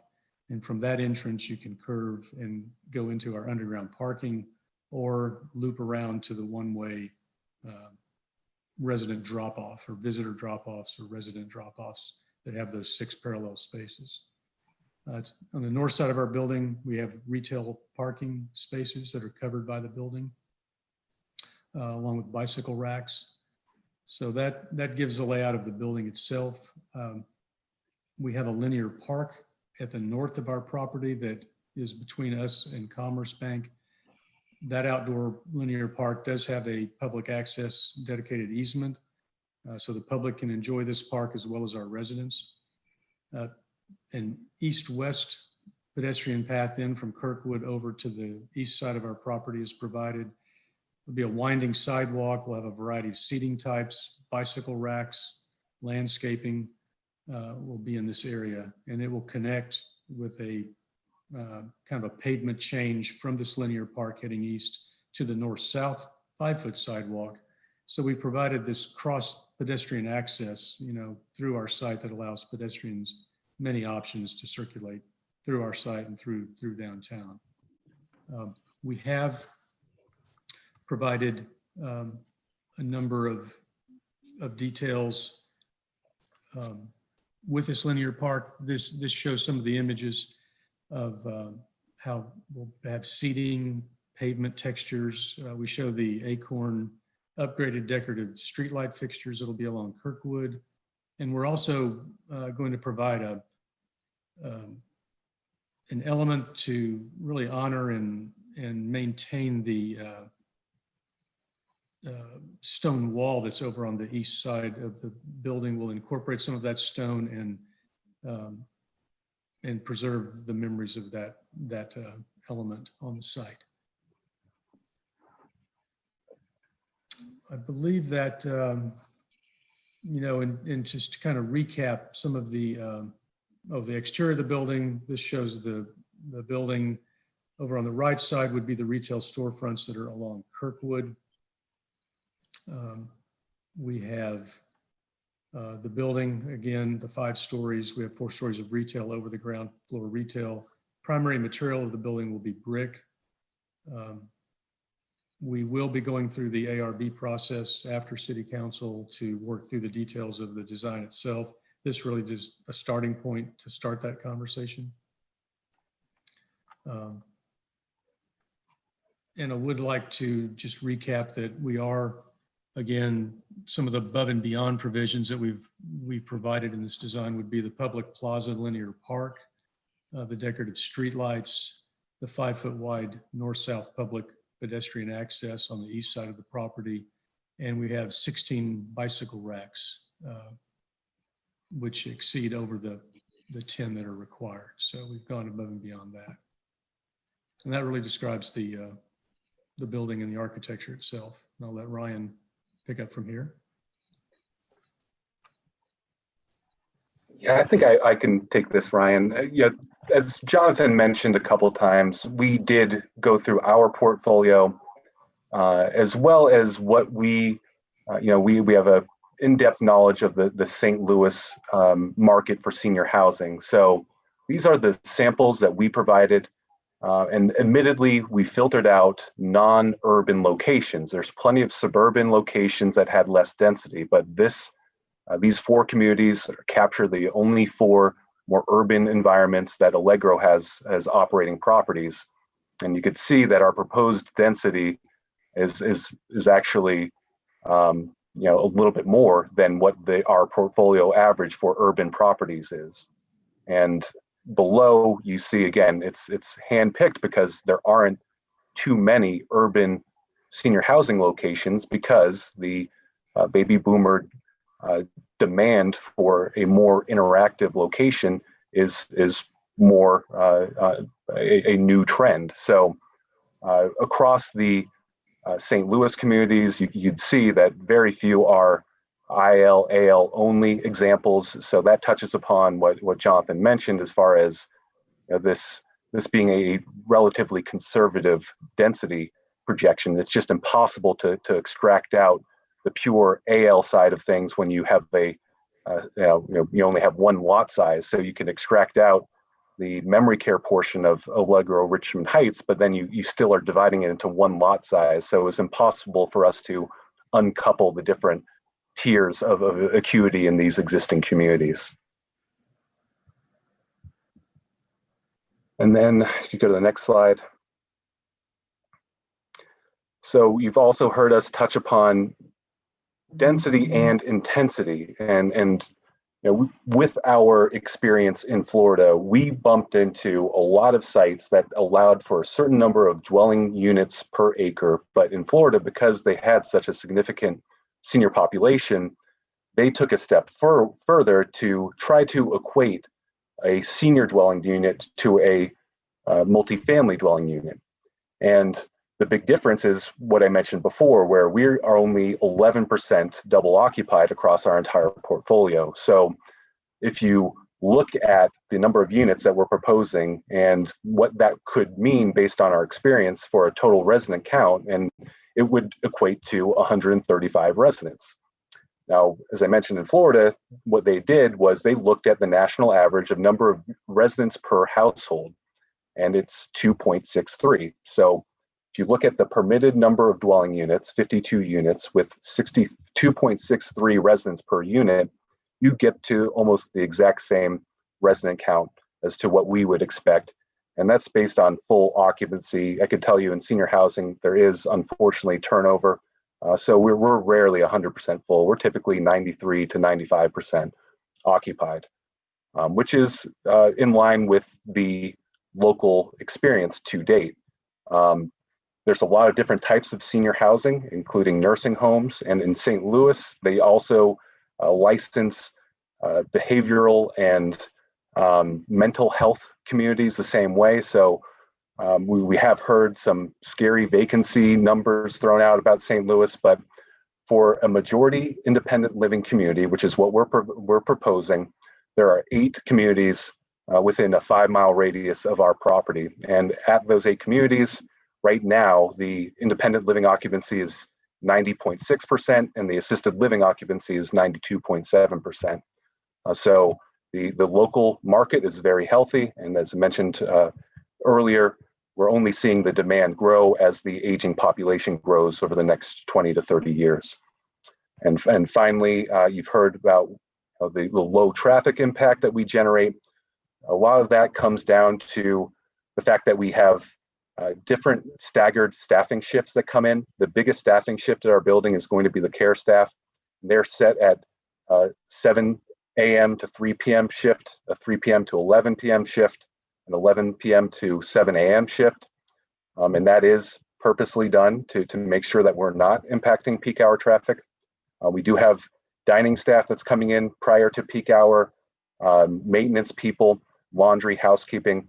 There's maybe 6 or 7 employees, the more executive level admin staff and activity staff. They're the only ones that are coming in during that peak hour time.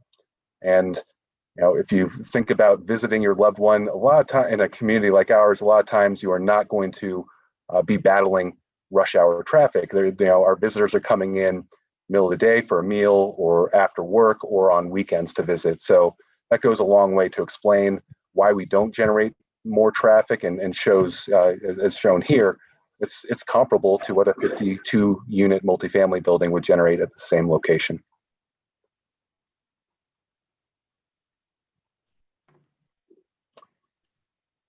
With that, I'll hand it back to Ryan to close this out. Thanks, Joe. Yeah, so in closing, we just wanted to summarize the benefits to the Kirkwood community as we see it with this proposed development. A more active and appropriate use on an underutilized site in the downtown business district. We're proposing to extend the downtown streetscape and pedestrian activation with the 7,800 square feet of retail that we have proposed. This was a new and modern alternative option for the underserved demographic in the community. Thoughtful architecture and design that aligns with the master plan, minimal impact on traffic, the east-west linear park and the north-south pedestrian pathways, increase in taxes without burdening the Kirkwood School District with additional students, no single-family residential homes neighboring the project, a much less overall intense use than a market-rate multifamily project on the overall infrastructure. The exact use of the Kirkwood Master Plan and Vision Kirkwood Plan in the downtown commercial market study outline. Thank you for your time. We're happy to address any questions. Thank you. Jonathan, or wait for Jonathan to come back up? Yes. Before we go to council questions, did you have anything else you wanted to add or say? No, I think we can field questions. Very good. Okay, well, let's just go then. Thank you for the presentation, by the way. Thank you. Let's go straight to council questions on this public hearing. Councilmember Dewey, you're first. Maggie, you're muted.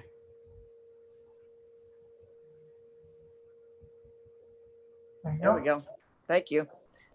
Just to start with, one that is of great interest to many of our residents is that there is a tree on the Kirkwood side, the Kirkwood Road side.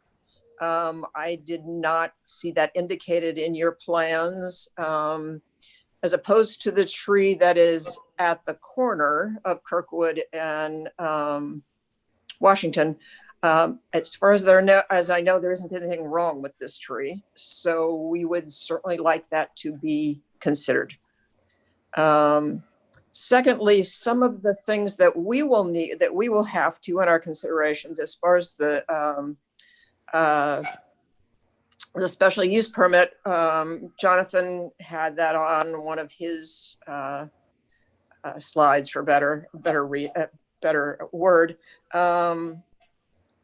That are the requirements that we will have to be considering to consider a special use permit. Some of those I have concerns with: substantially increased traffic hazards and congestion. I don't really think that's going to be a fire hazard. Adversely affect the character of the neighborhood, adversely affect the general welfare of the community. You mentioned our DPZ study. They seem very mainly concerned with an interest in maintaining a main street character. They also speak to capturing the missing middle. And once again, they support the desire for folks to walk and wander and eat and sit and shop on this block and the surrounding downtown blocks. Quite honestly, I don't have a lot of concern with your plans. I have great concern with where it is. So I'm not sure I have a question at this point, mainly just views. And if you want to please speak to any of my concerns, I would be happy to hear it. Yeah, well, I'll your first question, Councilman Dewey. So the tree that's fronting Kirkwood Road closer to Adams, is that the tree you're referencing? It's about in the middle, but it's the Sure, one that's yes. there. And it has a bench in front of it. That's right. It's on our proposed site. So we did have Cullen Associates, our landscape architect, their arborist, take a look at it. It was their conclusion that tree has a plus or minus 3-year life left. It's got some pretty bad root rot. If you go physically look at it, you'll see that above the surface of the roots. And as we understand it, this has a pretty deep tap root. Our plan is to remove it ultimately. We could consider relocating it, but we understand that relocating it, we had our arborist review that as well, that it just wouldn't survive. But as we understand it, that this tree is likely on its ending years as it is, based on the arborist that we had take a look at the tree. And we'd be happy to share that report with you. Okay. Did our forester look at it? Did Corey Meyer look at it? I don't believe Corey looked at this one. He looked at the other one. I can certainly have Corey look at it as well. I'll mention too, the location of the tree in question is behind the current sidewalk, which really means in the proposed plan it will be very close to the building, the front of the building, and in the middle of the proposed sidewalk. So to accommodate a single tree, even if it is healthy, would mean redesigning the building shape, because it is very close to the proposed building, which would mean a significant building change. So, but with that said, we'll have Corey take a look at it. So It either needs to be relocated or removed. We're anticipating that it'll need to be removed. It wouldn't survive being relocated. And we're anticipating removing 12 trees and planting 17 for a net increase of 5 on the site, just as a general comment. And then if we promote, oh, I'm sorry, go ahead. I have also spoken with another resident, Bill Rupert, who has been working with someone from, I believe, your group. And it appears that the original or the choice of trees at this point is mostly the same type of tree, the same kind of tree, which I would argue against as well. There needs to be a look at your projected trees. I believe Commerce has been speaking. We haven't spoken with that individual that you're speaking of. It might have been Commerce, but we're open to alternative options if that's something that the council would recommend. Then I'd like to address the traffic question, and maybe we can promote Cheryl Sharp with Lockmuller, our traffic consultant, to maybe provide a summary, Councilwoman Dewey, if that would be helpful for you on how we arrived at those calculations and how they strategically looked at this particular site. Yeah, that'd be great.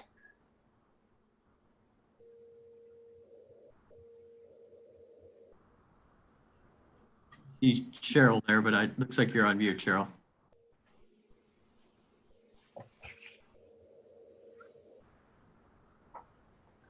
Sorry, I missed that very last part because my screen went away there for a second. So can you repeat the question one more time? Yeah, Cheryl, Councilwoman Dewey was just as a part of the approval process for our request. There's some considerations that need to be taken into account. One is the traffic congestion. So I offered for you to maybe just provide an overview of your study and what you took into account with the ITE calculations and really just a general overview of your traffic study. Is that what you're looking for? Councilwoman Dewey, would that help provide some additional color? Yes. Okay, sure. So we started off by having a scoping meeting with the county as well as the city. And we did a typical traffic impact study looking at existing conditions, and we forecasted traffic, projecting trips in our trip generation. We looked at existing conditions, 2022 forecasted conditions. I'm Yes. sorry, I don't mean to cut you off. I just want to make sure that's noted that all those studies, those traffic studies, were completed pre-COVID. I think it's yes. Thank you very much. Thank you. Yes, they were done pre-COVID, so the traffic levels were normalized at that time, and they were not impacted by the quarantine or shutdowns of anything. And we looked at the intersection of Kirkwood Road and Washington, and basically all of the roads and blocks surrounding the sites. Basically what we were looking at, I think there was Jonathan had provided a pretty good summary earlier. All of the conditions, we were not really showing any impact out there. We did show that in the future, in 2042, that Taylor and Adams starts reaching capacity at that point. But looking at the site itself, we did not have any concerns about how the site operated or how the traffic, would impact the surrounding intersections. We did look, we came to that conclusion. We looked at the trip generation, which from the Institute of Transportation Engineers, that's the national go by, basically nationally accepted trip generation. And we looked at both assisted living as well as independent living. And the trip generation comparison that was shown a few slides ago, towards the end of Ryan Carley's presentation. It showed that it was comparable to a 52 units apartment unit. And the difference in trips with that is really showing an inbound increase about 8 trips in the morning and about a similar in the PM. And really that is just the workers coming in to assist. Otherwise I had a very similar trip generation, like in-out splits as compared to, you know, a 52 unit multifamily apartment building. I'm not, does that answer any of your questions at this time, or is there anything in particular that you would like me to go into more in depth with? I'd like to see the report first. Secondly, there seems to be a little bit of a contradiction, because in one of the, what you're saying is that there will be very few, and mostly it will be the people that work there. But earlier in the presentation, you all talked a lot about that the residents would actually be going out and in, and there would be parking places for them, and they would be that provided the commercial part of my concern with this building. So that seems to contradict each other. Sure. So I think one thing to note is you did look at the commuter peak hours, because that is when, you know, the surrounding roads have the most amount of traffic and where you might see the most impact to traffic. And we don't anticipate the trip generation from the ITE basically accounts for that in their numbers, hence why it is a lower number compared to, you know, the same, if we were to have the same number of dwelling units, but, you know, a multifamily, you know, units, it would be substantially higher trip generation, because they're not necessarily going out during the commuter peak hour. I see those as being either, you know, before or after the peak hour, as I believe Ryan said, going out at lunch. And that's also the beautiful thing about this location is it is in your downtown, it is walkable. You know, having just redone, you know, your sidewalks along Kirkwood Road to make them ADA accessible, it really helps in, you know, the maneuverability of these residents to go visit some of the other businesses around here. And I believe Joe mentioned it earlier as well. You know, it's not necessarily these residents driving themselves. You know, they may only go out on certain occasions, but they may have a car available, hence the parking, you know, down below. But it's also, you know, they have the van available that when they go out on outings, you know, they can, you know, have the freedom to leave the site without having to drive themselves. So I think, you know, all of those things combined help reduce the traffic impact on the surrounding road network. And I think what it specifically points out in the report is just that those residents are traveling on non-peak hours, and the trip generation report shows during peak hours, which I think was maybe 7 to 8 or 7:30 to 8:30, and then 4:30 to 5:30, whereas the residents in our project are avoiding those hours and not traveling during those peak hours intentionally to avoid the traffic. Yes, and we recently polled the 3 independent living, assisted living communities that are in our portfolio. One is in Tallahassee, Florida, and 15% of the residents had a car on site. At our Hyde Park project, it was 14%, and at St. Augustine, it was 41%. So there's a wide range. Those are all suburban locations that would require transportation if an independent living resident wanted to go out and go shopping. And we think that with this urban location, there will be less of a need for a car.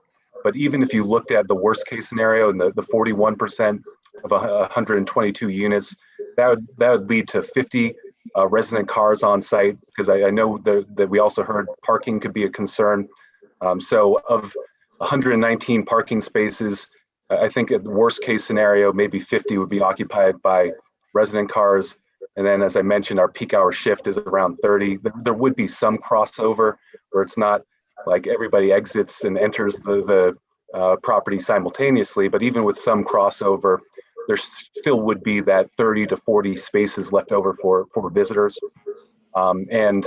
As mentioned, we have the bus for group activities, but we also provide private transportation. We'll have a town car or Cadillac that will be available to our residents at any time. We'll have a driver that will take them anywhere within a 10-mile radius of the community free of charge. I also think it's worth noting, just as it relates to the other proposed project north on Washington, that our traffic study did take that project into consideration at the request of city staff. Yes. So the results were still minimal impact. Thank you. That's it. And if I can add, sorry, I apologize, but for just clarification on this, on the criteria for special use permit. So does the project substantially increase traffic hazard and congestion? It's not, does it add traffic, right? So is it adding congestion? And that's the discussion that we focused on a lot about the trip generation and the level of service at the intersections that were shown to be minimally impacted. But then the traffic hazard, other things that I didn't mention in the site plan, but were part of the scoping meeting with the county, is that the access points were located as far from the intersections as possible. And the one access, the drive-through drop-off of the residential portion is a right-out only access point. So it's the safest of movements, no turning movements in, one right turn out. So that was all taken into consideration in the design as well, to make the traffic hazard portion as safe as possible. Thank you. All right. Councilmember Zimmer, do you have anything? Yes. First of all, thank you to Opus and Allegro for the presentation tonight. I think there are some positives with this. It's obviously a very beautiful facility on the inside. A lot of very nice amenities for the residents. Appreciate some of the things in this design, such as the lamp posts, the change of the sidewalks, the linear park. I think those are all very good and positive aspects of this. I question if this is the right fit for this specific location. I heard mention in the presentation about national trends, but do they match Kirkwood trends? There was a mention of Adams Place and how that's changed, and that's been in Kirkwood for a long time. There have been comparisons to other facilities here in the St. Louis area, such as Clayton, Richmond Heights, Creve Coeur. We've had a lot of residents comment about that we want to be different and unique. And this is a very special site in the city of Kirkwood in our downtown district. I see some mismatches here with all of this information. I don't really have a lot of questions, but the traffic study shows 29 trips in the morning and 55 trips in the evening. Now, anything that goes here is going to increase the trips, bottom line. But if 56 of these units are assisted living, then these folks need help with activities of daily living, or what's known as ADLs. And I won't say every unit of these ADLs would require complete help for every resident. But in many cases, I would suspect that if somebody is qualifying for ADLs, for help with ADLs, that they are mostly homebound. And with the multiple dining venues and the pool and the theater, it's a great place for them to stay and live, so they don't have to go out because they need help with ADLs. But part of the DPZ plan and what Marina talked about is increasing density to increase activity of the businesses downtown in the downtown special business district. So again, I question if this is the right fit for this exact location with this facility. DPZ also talks about mixed use and multifamily and affordable housing, whereas you are presenting this as a very upscale and beautiful facility, but rents averaging $4,500 to $6,500 a month, which is a minimum of $54,000 a year. I also didn't see any mention of the other historical aspects of this site, such as the flagpole. There was mention of the tree planted by 50 trees.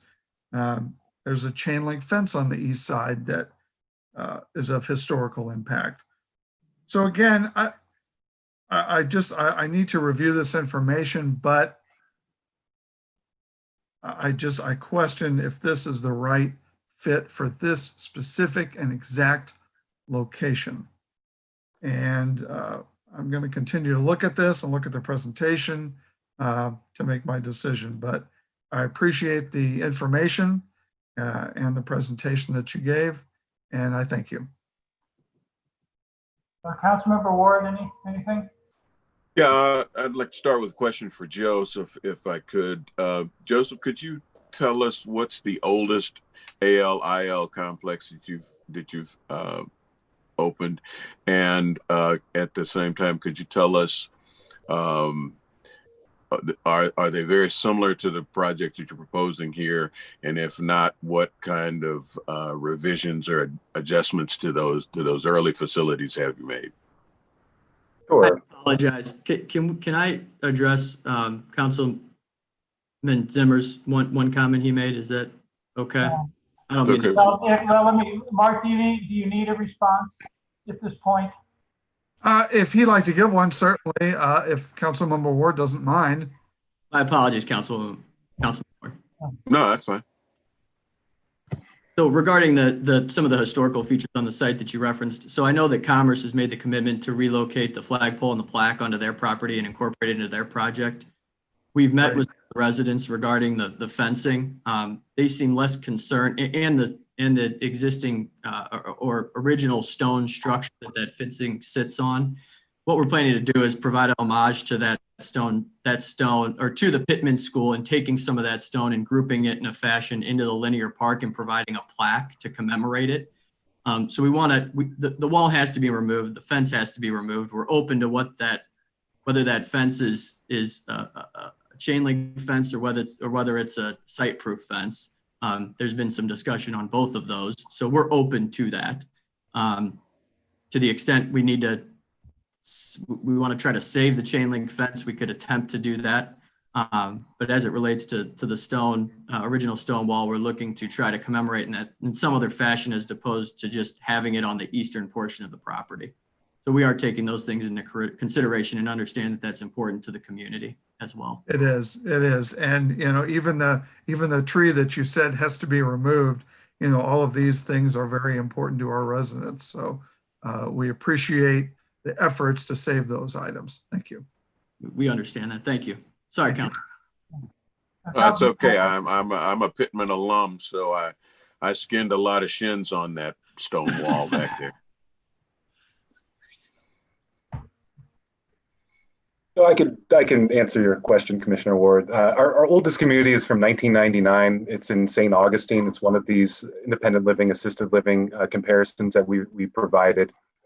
We have learned from some of our mistakes through the years and made adjustments. The biggest thing there was it was underparked. I believe we only had about 50 spaces for over 100 units. So, that's why, it's a big marketing disadvantage if a prospective resident shows up and can't find a parking space and has to drive around for 5-10 minutes. So we have adjusted upward in our parking count. As far as the building itself, I would say that the type of amenity spaces inside the building have evolved. The trend for multiple dining venues is newer. We're getting a lot more scrutiny on the type of rotating menus and having a formal option and informal option. So that's changed. We used to have one big cafeteria style setting.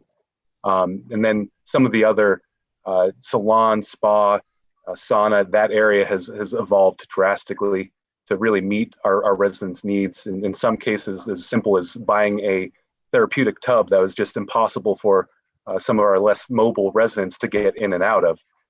So over a 20-year period, we've learned quite a bit. That the design of the building has stayed the same in some respects.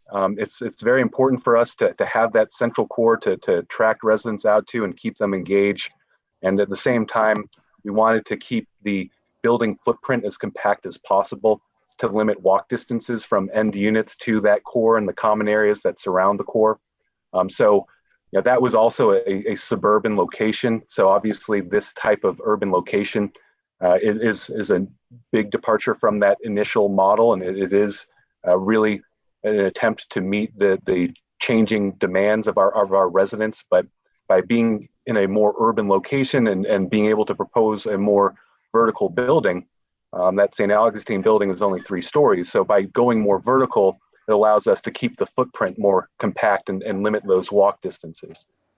So, from a building standpoint, that's one thing that has changed. And then just from a staffing perspective, we're constantly assessing what type of activities. It's about spiritual engagement, mental engagement, social engagement. So a lot of the modifications that we've made since then have been on the operations side and staffing side. I touched upon this, but I do think a big benefit in a less certain economy that we're facing right now is this community would generate 55 to 60 well-paying jobs. And with a community that provides care to our residents, it is more recession-proof. We cannot cut corners on the number of care staff. So this is a viable employer through uncertain economies. But to get back to your question, it's been much more of an evolution on that activities and staffing and operations side from that first community. But we have made some modifications to the design as well. All right, thank you. That's it for me, Tim. Thank you. Councilmember Wertz, anything? Yeah, I think you might have just answered it, but your average full-time employee per resident, you said so it'd be about 55 new jobs. So I'm assuming it'd be about 0.5 per unit.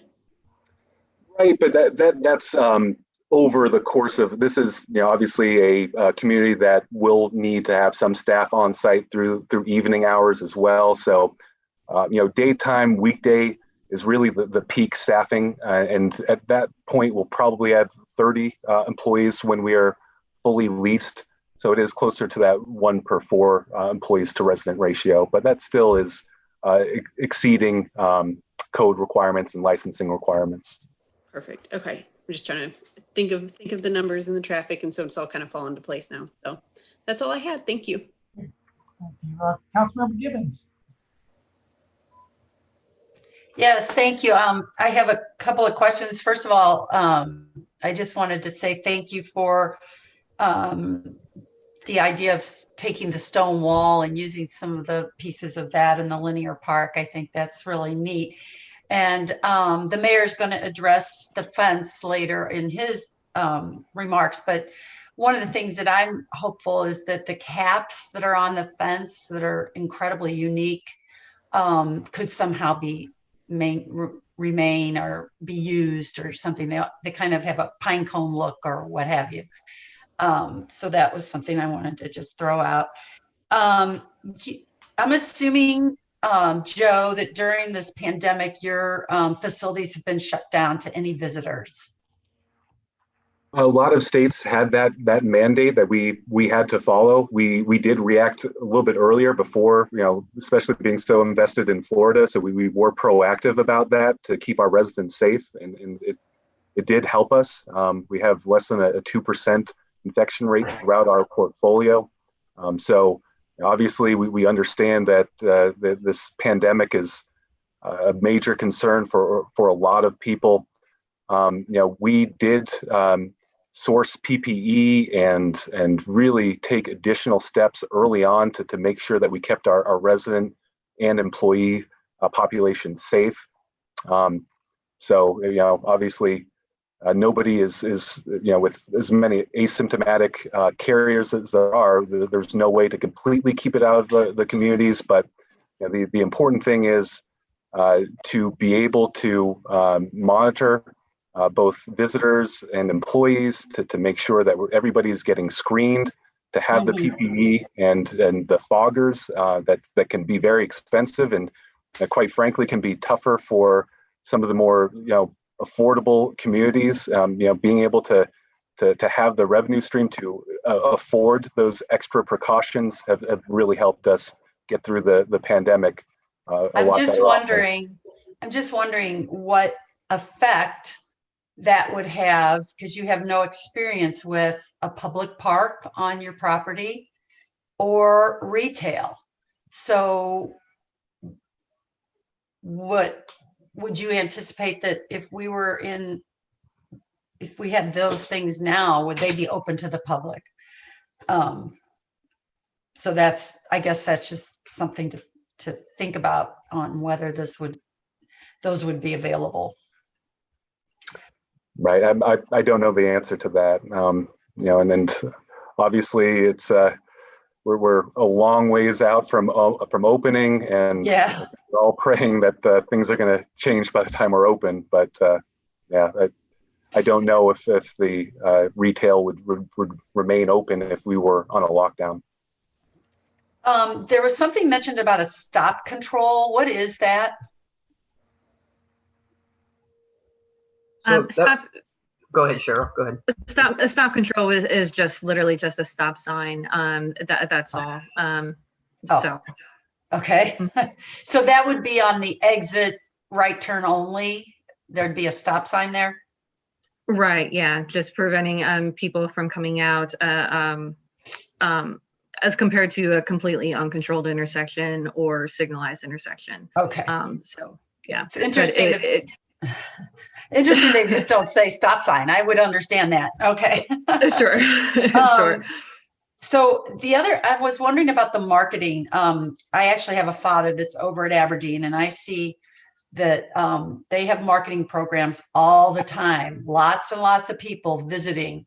And they have events and lots of people coming to those events. Where would all these people park if they were coming to an event at your facility?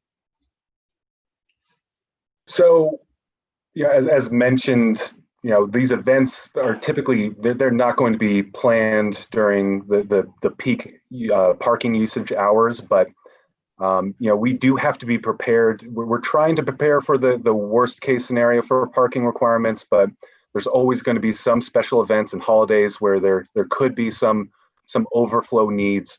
In this case, we do have the Commerce Bank parking that is right adjacent to us. And for, again, holidays, Mother's Day, we know they're going to be closed, and we've already started conversations with them, and they're open to allowing us to use their lot for overflow parking.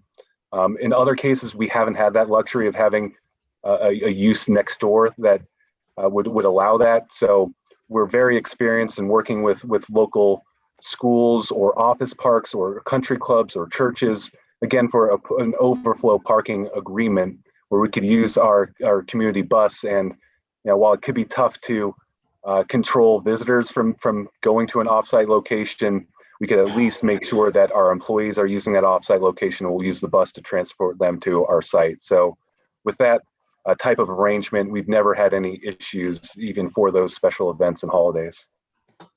And I think also provided, Joe, correct me if I'm wrong, if we're at 41% maximum for employee parking, that's about 50 spaces or so. And then with 30 employees, we're at about 80 out of the total 119 spaces available below grade. So there would be the option on some of those occasions to allow the residents to park in the secured, or visitors to park in the secure parking below grade as well.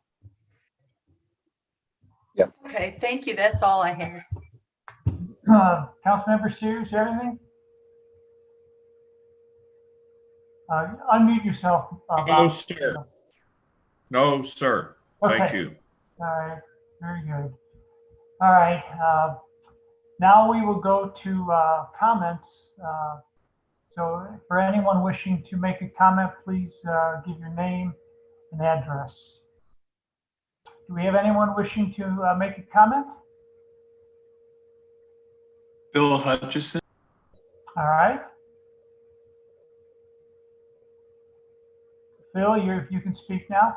Okay. Do you hear me? Yes, sir. All right. Hey, thanks again, and not trying to dominate here, but my objections are this. The density exceeds code. Using Opus's own reduced numbers, the allowed units is 95, the proposed is 122. That's a 28% excess. We shouldn't approve that.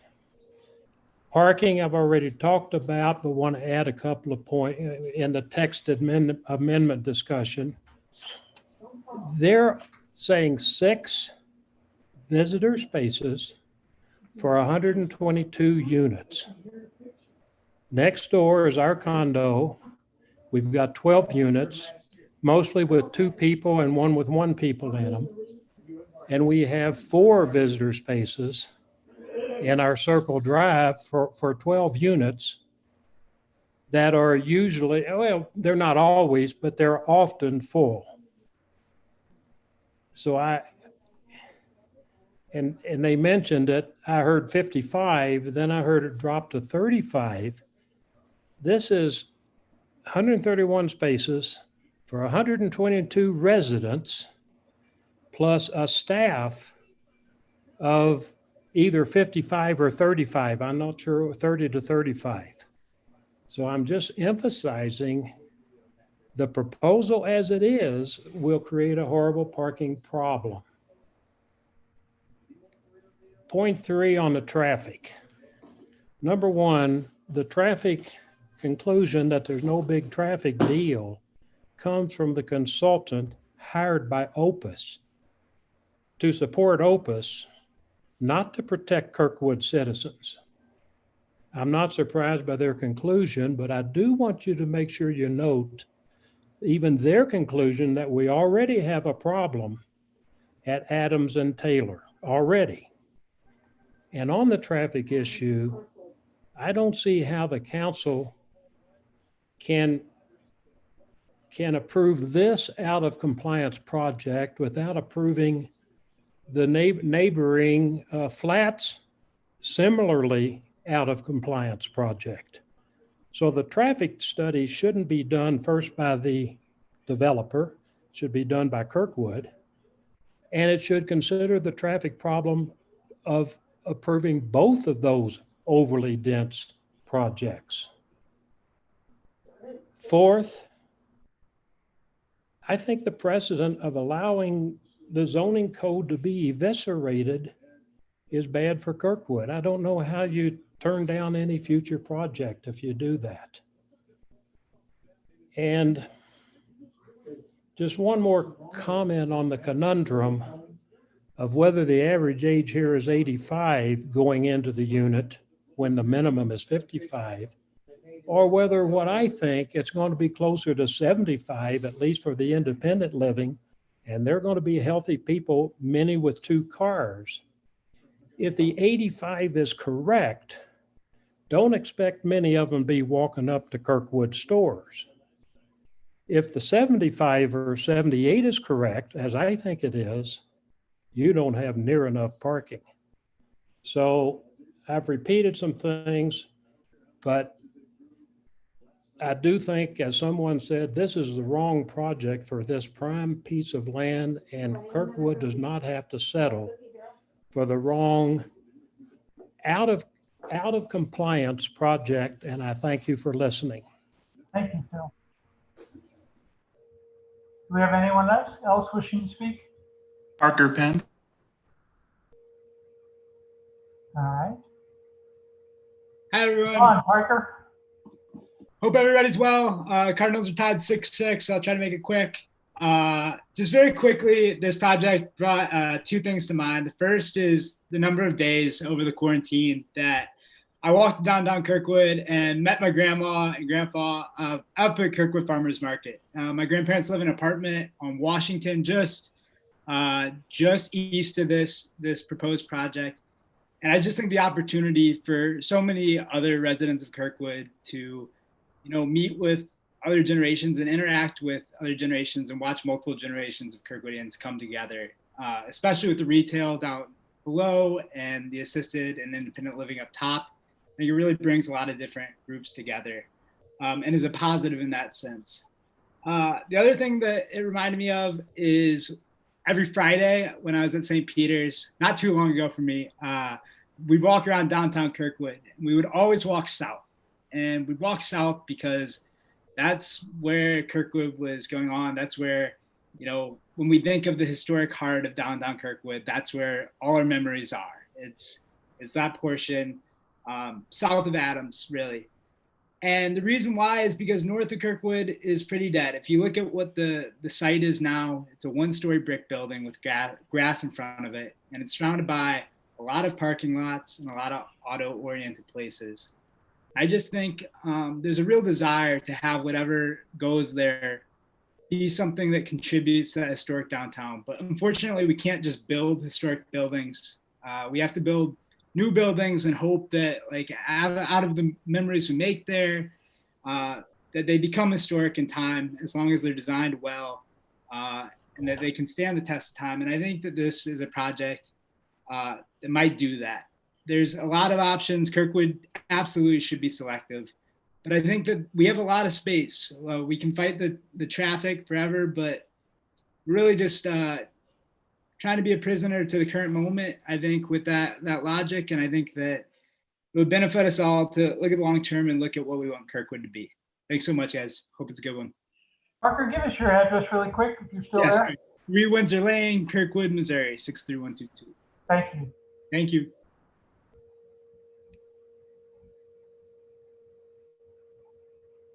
Do we have anyone else? Rich Vandegraft or Vandegrift.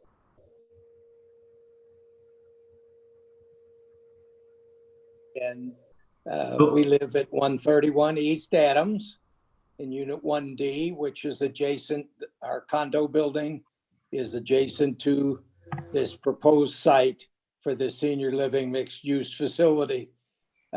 My comments based on the criteria for that the planning staff has developed on density per unit based on the size of this property at roughly 1.44 acres and the 662 square feet per unit indicates the maximum by that code amendment would be 95 units.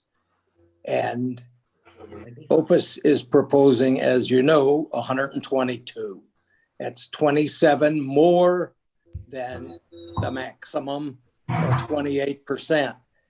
Now, if you also, as you saw some of the renderings and the elevations for this proposed building, the size of it at 5 stories is 60 feet, which is allowed, 60-foot height by code. Along the sidewalk on Kirkwood Road, which is where the building would be at the sidewalk, that's 182 foot of length from the corner of Adams and Kirkwood Road, 182 feet down Kirkwood Road. And if you go east on Adams, the building is 257 feet long, 5 stories high. It occupies 75% of the lot. And that's not including the service drive on the east side. So if you included that, that's why you don't see hardly any green space. They've proposed the linear park, which is a lot of it's paved, some landscaping, not much. On the east side, the 5-foot sidewalk with a little strip of low landscaping, and then the wall that goes along the east side, which I under from what Liz Gibbons said, the mayor is going to address that because our owners have made an appeal, if you want to call it that, and have met with Opus, and Opus is in agreement with our appeal that it not be a solid 6-foot fence along the east side from Adams to Washington. We want visibility. We've got an 8-foot vinyl coated black fence with steel posts and the finials, as Ms. Gibbons has referred to, on the top. Our discussion and meeting with Opus, they are receptive, provided the city would agree they have to demo that fence as it is now because there's some grading that has to be done, which would expose part of the foundation for that fence. So they're in agreement with replacing that fence in kind or reusing some of the components. So that's a very important issue to the owners of this condominium association. We want view to the west, to the site. We don't want it obscured. So I would like the council to think seriously, as a couple of council members have indicated tonight. This building is very large for this site, and it doesn't allow much flexibility if there in fact is not enough parking, which, like Mr. Hutchison said, he doesn't feel there is, nor do I. So those things you can't turn back. We don't have options. If this is built the way it is, and you have traffic problems and you have parking problems, we'll all regret that it ever took place. I think it's better suited on another location. So thank you very much. Thank you. Do we have anyone else wishing to speak? Dan Heron. All right. Hi, I'm Dan Heron. I'm at 130 East Bodley. Thank you, Mayor and City Council, for allowing me to speak. I promise to be brief. Some of the points I would make have already been made. Obviously, we're looking at a request for 122 unit building with an allowance under the new amendment of about 94, 95 units. I guess my issue is that we are going to adopt, possibly, you may adopt an amendment and turn right around and disregard that amendment. And I don't think that that's a good way or a good practice to undertake. I know that the gentleman from, and I forget his name and I apologize, but from Opus discussed the master plan, and there he showed us a slide that did talk about senior housing. But it's very, very clear in looking at the master plan that what's mainly looked at for downtown is the missing middle. There certainly might be some room for discussion there, but at the very most, I would think that if it's looking for senior housing, then it should be within the code, and whether that's as it exists today, which I guess that couldn't be because this project wouldn't be allowed. But even with the amendment, I think that's probably the limits of what the density should be. If this project is approved, you're looking at a lot more density, and not only with this project, but if there's more than this project approved in the future, then we're looking at very significant increases in density. And I don't believe in looking at the master plan that that is really what was intended in terms of more density downtown. I'm guessing that 2 or 3 or 4 of these kinds of proposals would push us well beyond the expected densities and would cause ultimately problems with congestion. Certainly have nothing against Opus. Their project looks to be high quality, and I'm certain they run a good business. And I'm certainly not against change. I live very close to this area. I think it does need to change, and I'd like to see the downtown developed but I believe that that should be done within the confines of our code and consistently with the downtown master plan. So I just don't believe that the way to govern is by allowing the exception to become the rule. So I'm requesting that the project as it stands, the city council not allow it. Thanks a lot. Thank you, Dan. Do we have anyone else wishing to speak? There is one more. I don't see their name, so if you could say your name before you start talking and your address.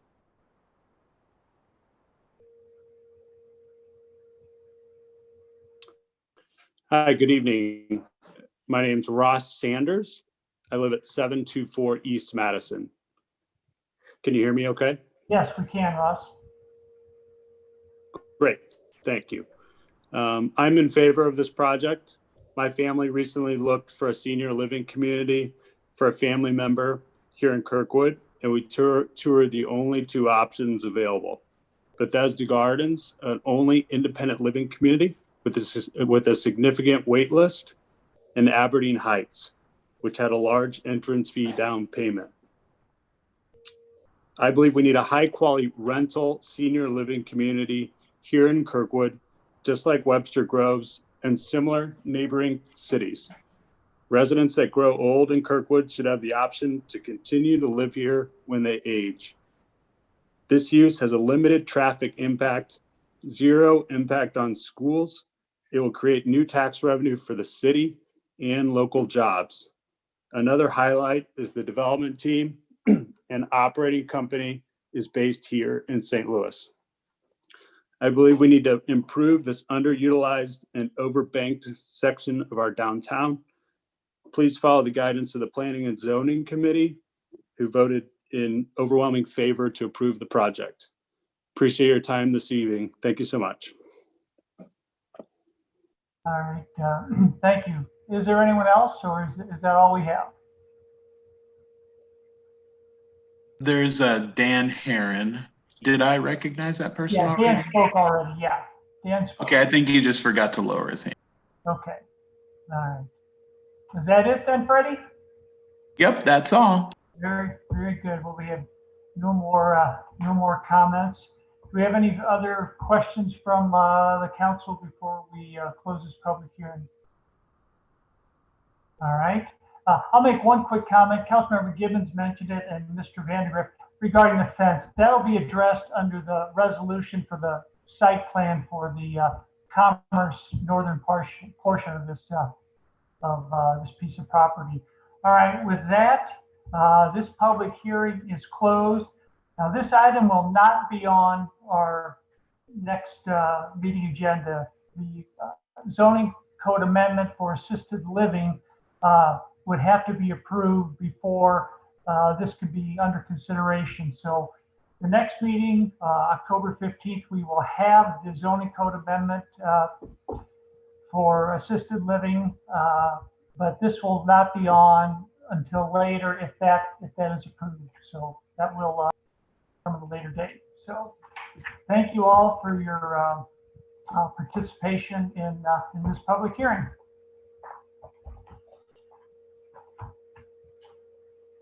All right.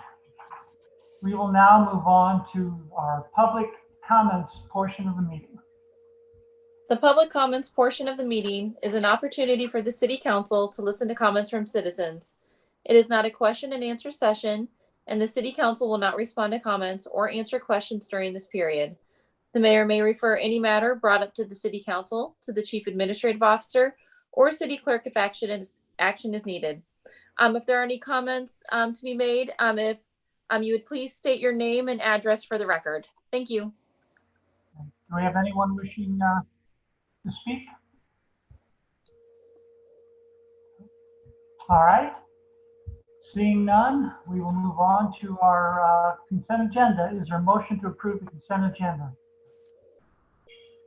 Motion. Is there a second?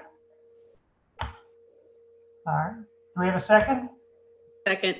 All right. Thank you. Any questions or comments on that? All right. All in favor, please say aye. Aye. All opposed, say no. All right. Motion passes. Now we'll move back on, go to unfinished business, Bill 10847.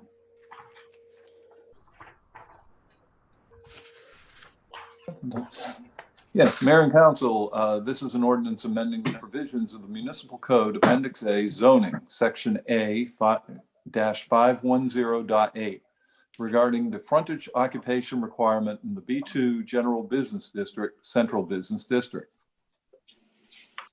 Are there any questions or comments on this? All right, seeing none, roll call. Mayor Griffin, Yes. Councilmember Dewey, Yes. Councilmember Zimmer, Yes. Councilmember Ward, Yes. Councilmember Wirtz, Yes. Councilmember Gibbons, Yes. Councilmember Sears. Yes. Bill passes. Bill 10848. Mayor and Council, this is an ordinance granting a special use permit for a physical fitness facility at 10505 Big Bend Boulevard, subject to certain conditions. Any questions or comments? I just wanted to mention that I spoke with the owner of this, and it's a very unique, something completely different from anything we have, where it's small groups, so you get personal training, but at the group price. So it sounds like a great fit for Kirkwood. All right, very good. All right, seeing nothing further, roll call, please. Mayor Griffin, Yes. Councilmember Dewey, Yes. Councilmember Zimmer, Yes. Councilmember Ward, Yes. Councilmember Wirtz, Yes. Councilmember Gibbons, Yes. Councilmember Sears. Yes. Bill passes. Bill 10849. Mayor and Council, this is an ordinance approving the final subdivision plat of a 2-lot commercial subdivision known as Kirkwood Mixed Use, a tract of land being part of the West 1/2 Block 11 of the town of Kirkwood, as recorded in Plat Book 3, page 57 in the city of Kirkwood, St. Louis County, Missouri. Any questions or comments? All right, seeing none, roll call, please. Mayor Griffin, Yes. Councilmember Dewey, Yes. Councilmember Zimmer, Yes. Councilmember Ward, Yes. Councilmember Wirtz, Councilmember Wirtz, Oh, sorry. Yes. Councilmember Gibbons, Yes. Councilmember Sears. Yes. Bill passes.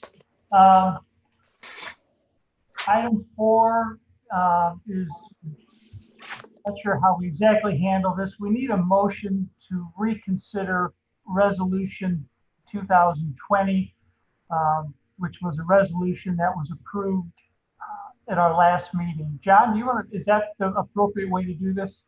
Yeah, it's a motion to reconsider the resolution that was passed at the prior meeting. It's Resolution 107-2020. And obviously, so everyone is aware, the reason that we're asking the city council to reconsider their vote and reconsider the bill is so that we can make an amendment to the legislation based upon what St. Louis County is now instructing us to do. So moved. Is there a Second. second? Second. Okay. All right. Any questions or comments on bringing this back on the table for reconsideration? All right. Seeing none, all in favor of that motion, please say aye. Aye. All opposed, say no. Okay. Well, John, will you tell us what, I think it's a pretty simple amendment to the resolution, but if you can tell us exactly what we need to do. Yeah, Laurie, do you have that exact language, or Russ? I know. Yep, give me 2 seconds. I will pull it up here for you. Remove the reference to for municipal public safety. I have it here, Laura, if you don't have it. Oh, you do? Okay. Yeah, I just wanted to make sure. All right. So basically what we need is a motion to delete the words municipal public safety and replace that with eligible COVID-19 related. Mm-hmm. So moved. Is there a second to that? Second. Okay. And again, the explanation for that is just to, clarify. There's been some clarification, fortunately, in the last week on that, but just really clarifies that the money is for eligible COVID-related expenses. So we have any other questions or comments on that amendment? All right, all in favor, please say aye. Aye. Aye. Those say no. All right. Now we have an amended resolution 107/2020. Any questions or comments on that? Need a motion to approve the amended. Oh, I apologize. Is there a motion to approve amended resolution 107/2020? So moved. Is there a second?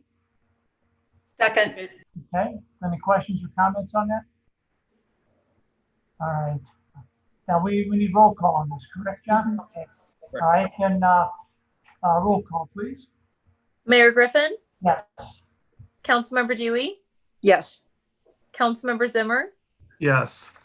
Councilmember Ward, Yes. Councilmember Wirtz, Yes. Councilmember Gibbons, Yes. Councilmember Sears, Yes. Councilmember. Oh, thank you. We've amended resolution passes, and now hopefully we will soon see some money.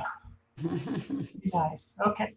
Now we go to new business resolution 108/2020. Mayor and Council, this is a resolution approving the site plan for Lot 2 of the proposed Kirkwood mixed-use subdivision located on the property known as 300 North Kirkwood Road, subject to certain conditions. Is there a motion for approval? Move approval. Is there a second? Second. I know there will be a couple things that I'll mention now, and that I know we got a letter regarding the amendment, amending the one access point, which we can have discussion on that and make an amendment later. And the other is regarding the fence.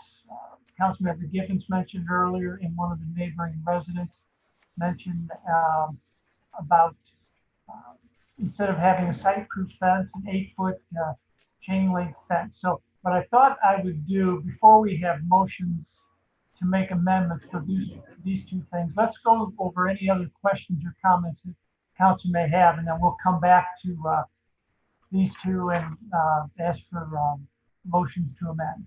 So Councilmember Dewey, anything? No. Okay. Thank you. Councilmember Zimmer? Yes, I have some concern with the one access change to the parking lot based on the flow of the traffic going through the drive-through location. And it looks like there's multiple lanes going through because it looks like what may happen is they will use this service drive, and instead of turning left towards Washington, they'll turn right towards Adams. So that's my only concern with this change is how this traffic is going to flow. Because this is a smaller banking facility than what currently exists, I think more people are going to rely on these, what was described by the developer as a smarter drive-through with advanced technology that will be more heavily used than what drive-through exists currently at their location. So I do have concern about that, and that's my only comment. Thank you. All right, thank you. Councilmember Ward, any comments? Councilmember Ward, anything? Nope. Okay. Councilmember Gibbons? This is the first time we've seen a rendering of the actual building in picture, in color. Does this go through architectural review? Mm-hmm. Yes. Yes, okay. Because I don't think it's very pretty as it is. That's the problem with renderings. You know, that's not what we're approving. That was all through architectural review. That's just to give us, I guess, an idea of the Do we have an ordinance defining pretty? If not, we probably should have one. Yes. That's right. We should. We'll have 7 different ordinances. I was going to say, and I get to do it. All right, was there anything else? Councilmember Sears, anything else? No. Okay, all right. No. Let's get back to the access point. One of the concerns was that of having two access points, and so they've come back with an amendment making the one smaller and only an exit lane. Jonathan, Chris, Bill, do you have any comments on that? I can provide a little summary if you like. So yeah, it was their letter was in response to the questions that were raised at the public hearing, and the western access points. So there were two proposed access points originally on Washington Avenue that were full access, full in and out, all four movements proposed. And the concern was, or the suggestion was to really first, I think, to eliminate the Western Drive, really to enhance pedestrian safety in the area. And so staff did meet with the applicant team via Zoom and discuss the potential there, and they provided some analysis. I think that was in their memo to you as well about if that drive were eliminated completely, that it would cause internal site circulation problems, whereby the people exiting those ATM lanes could not make the turning movement to do basically a U-turn in the site without they wouldn't hit I would hope they wouldn't hit the cars parked, but they would then have to back up or do multiple point turns or whatever.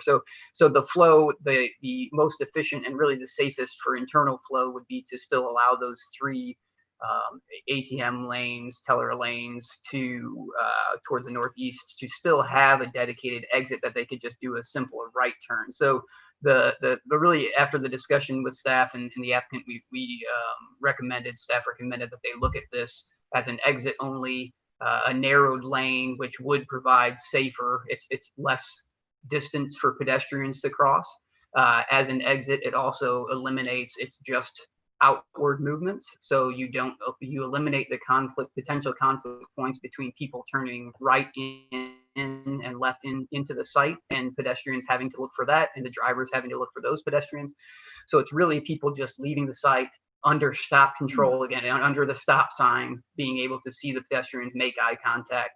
So it eliminates the amount of traffic through that point, making it much safer while still allowing for safe, because you also want to think about the pedestrian and vehicular interaction within the site. So we really balance. We think their proposal to limit that Western Drive to exit only, I think it's shown as maybe a 12.5-foot wide lane there would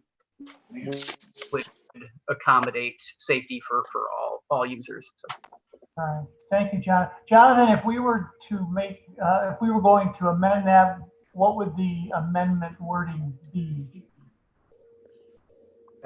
So what I had, I took an attempt at drafting something. So it would be, I guess if this one's being handled first, it would be in a motion to amend the resolution to add a new subsection number 21 under section 1, which would read, and feel free to revise this, but my first draft would be the new condition would read that the western access point on Washington Avenue shall be restricted to exit only and shall be reduced in width accordingly. A revised site plan incorporating such change shall be submitted to the Public Services Department prior to issuance of permits. Great. Now, would anyone like, for discussion? So moved. Would anyone like, is there a second?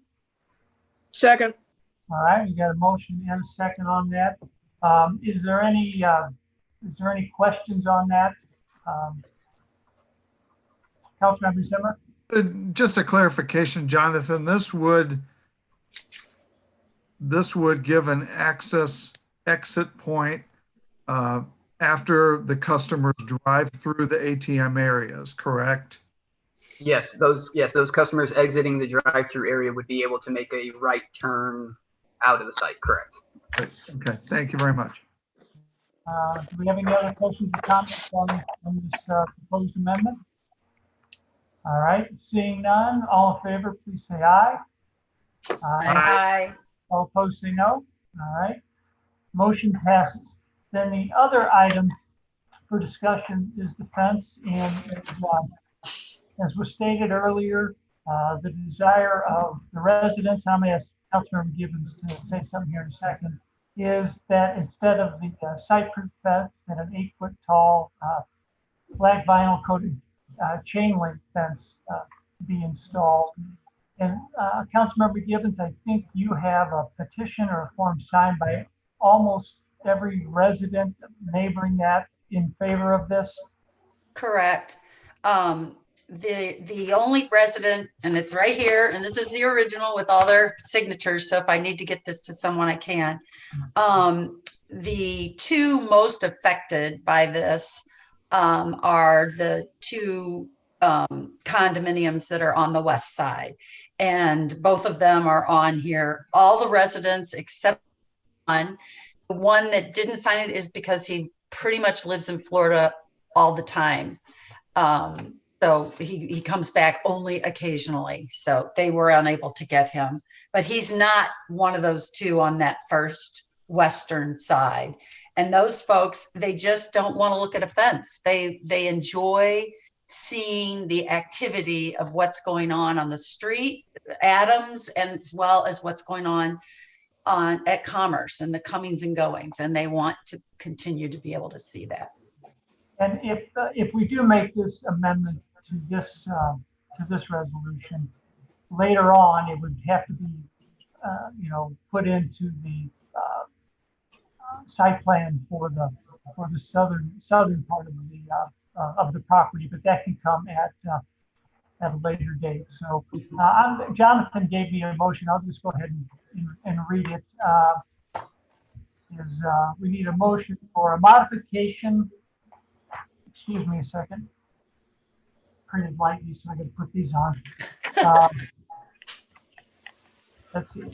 We need a motion to make an amendment to add a new subsection number 21 under section 1 to read a modification to the buffer and screening requirements in section A-510.9 is approved to accommodate the installation of an 8-foot tall black vinyl coated chain link fence in lieu of the minimum requirement of a 6-foot tall site-proof wall or fence. Would someone like to make that motion?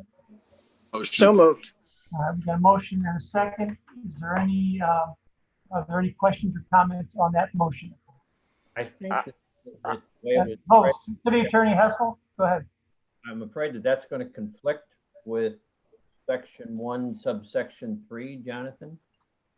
So I think that you would want to replace subsection 3 with the language that you just read. Because right now, section 1, subsection 3 requires a 6-foot high site-proof fence shall be installed along the eastern property line. Well, obviously, you're eliminating that requirement, that condition, and inserting this one. Yeah, I apologize. I forgot to draw attention to that. That's my fault. That's one reason that, this is a resolution, so we have one shot at it. That's why oftentimes with, ordinances, we do these and then have a substitute bill because it's not fair to Jonathan or staff to do it on the fly. So what will we have to do to, we have a motion and a second. Do we simply need to add the other section? No, what you really need to do is the motion should be amended such that you are going to delete the existing subsection 3 under section 1 and insert new language as you just read. All right. Please. All right. Would we be better off just asking the motioner and the second to withdraw their motions and then we'll I'll have withdraw. an amendment? All right. And second, I withdraw. So we see Councilmember Ward and Dewey have withdrawn their motion. So can you give that to us one more time, John? I'm sorry. Here's a motion to amend section 1, subsection 3. I delete the existing language, inserting, and then Mayor, I'll count on you to reread or repeat what Jonathan just proposed. But I'm okay with Jonathan's language. It's just the place that it goes. All right. So that would be a modification, a new subsection 21 under section 1 to read, a modification of the buffer and screening. Does somebody say something? It's not a modification by adding a new subsection 21. It's a modification by deleting the existing subsection 3. All right. read as follows. All right. All right, well, then I've got to look at this again because I'm trying to read that. Would it still be a modification though? Or Yeah, so the language, the language of the new condition still it will be the same, but you're just the intro that you're saying just needs to be a motion to amend the current subsection 3 to delete the current language and replace it with the following language, and then you can read the same. Okay. Which is a modification. So now you just have to read that language. Right, which is a modification of the buffer and screening requirements in section A-510.9 is approved to accommodate the installation of an 8-foot tall black vinyl coated chain link fence in lieu of the minimum requirement of a 6-foot tall site-proof wall or fence. Do we have a motion for that? Motion. All right, we got a motion for a second. Thank you, John and Jonathan, for that. Councilmember Sears. Yeah, I like this change, and I like that it's coming forward in this way. What I want to just take the opportunity is to say to us, this is a lesson for us, because every time we've ever reviewed one of these, everybody, not everybody, a few people on the council have been insistent that we have the standard kind of fence that we write in every single time as a required fence. Site-proof fence with of a certain type and that sort of thing. I think we need to be this flexible in the future and say sometimes our standard is not correct for the spot. Sometimes it doesn't even make sense. Like when there's just a 300-foot railroad right-of-way behind or something like that.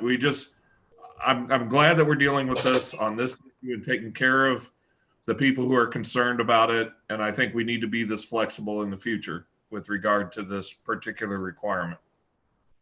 Thank you. Councilmember Dewey. I agree with Councilmember Sears and Councilmember Gibbons. I think this is good. These folks were very adamant about it. It was the first thing they said, and I'm glad that we're able to do this. All right. Councilmember Ward. Yeah, I want to ditto what Bob said, because it seems ridiculous to me. For some reason, we got on this bandwagon of having 6-foot high cementatious fences that were beige in tone. And, to me, the best fence is one that the two neighbors can agree on. And the process should start there with the two parties who are most impacted coming together, and council can weigh in if they can't come up to make a decision. But it's just foolish for us to continue to try and determine what everybody's fence should look like. Thank you. All right, any other questions or comments? All right, all in favor of the amendment regarding the fence, please say aye. Aye. All opposed, say no. All right, that motion passes. All right, are there any other questions on or comments on the resolution as amended? Okay, all right. Then a roll call, please. Mayor Griffin? Yes. Councilmember Dewey? Yes. Councilmember Zimmer? Yes. Councilmember Ward? Yes. Councilmember Wirtz? Yes. Councilmember Gibbons? Yes. Councilmember Sears? Okay, yes. Resolution passes. Resolution 109, 2020. Mayor and Council, this is a resolution approving a one-year extension to the approval of ordinance 10627, granting a special use permit and site plan approval for motor vehicle sales at 10230 and 10240 Manchester Road. All right, is there a motion for approval? Motion. Second? Second. Kind of interesting that this resolution comes right up, because this is one where the neighbors and the dealer got together and decided on what best worked for both. So that was sweet. Very good thing. So any questions or comments on this resolution? All right, Seeing none, roll call, please. Mayor Griffin, Yes. Councilmember Dewey, Yes. Councilmember Zimmer, Yes.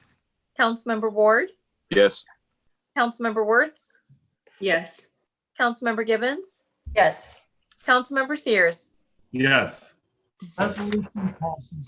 Resolution 110, 2020. Mayor and Council, this is a resolution amending the contract with Krupp Construction by increasing the contract amount by $10,000 for a not to exceed amount of $354,616.09 to finalize improvements with the East Monroe Avenue resurfacing project and authorizing and directing the mayor to enter into an amended contract. Is there a motion for approval? So So moved. move. We got a motion and a second. Any questions or comments on this? All right, seeing none, roll call, please. Mayor Griffin, Yes. Councilmember Dewey, Yes. Councilmember Zimmer, Yes.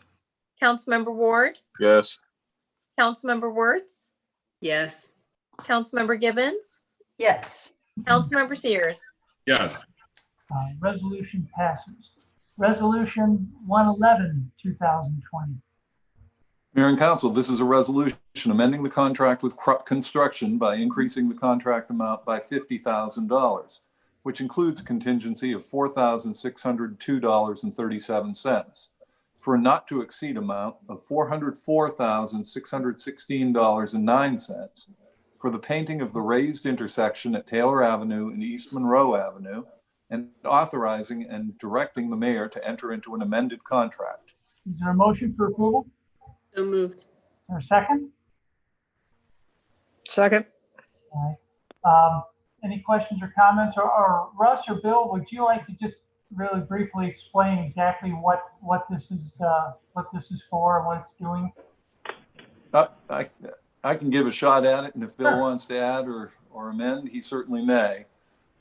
This is really a treatment of the intersection that was just completed. It's a raised intersection that is designed to markedly slow traffic through that intersection because there will be an increased amount of pedestrian traffic as a result of the Performing Arts Center. One of the aspects of this raised intersection is to have an artistic painted treatment to the center of the intersection, which will make it stand out even more than if it were just left blank or painted black or something along those lines.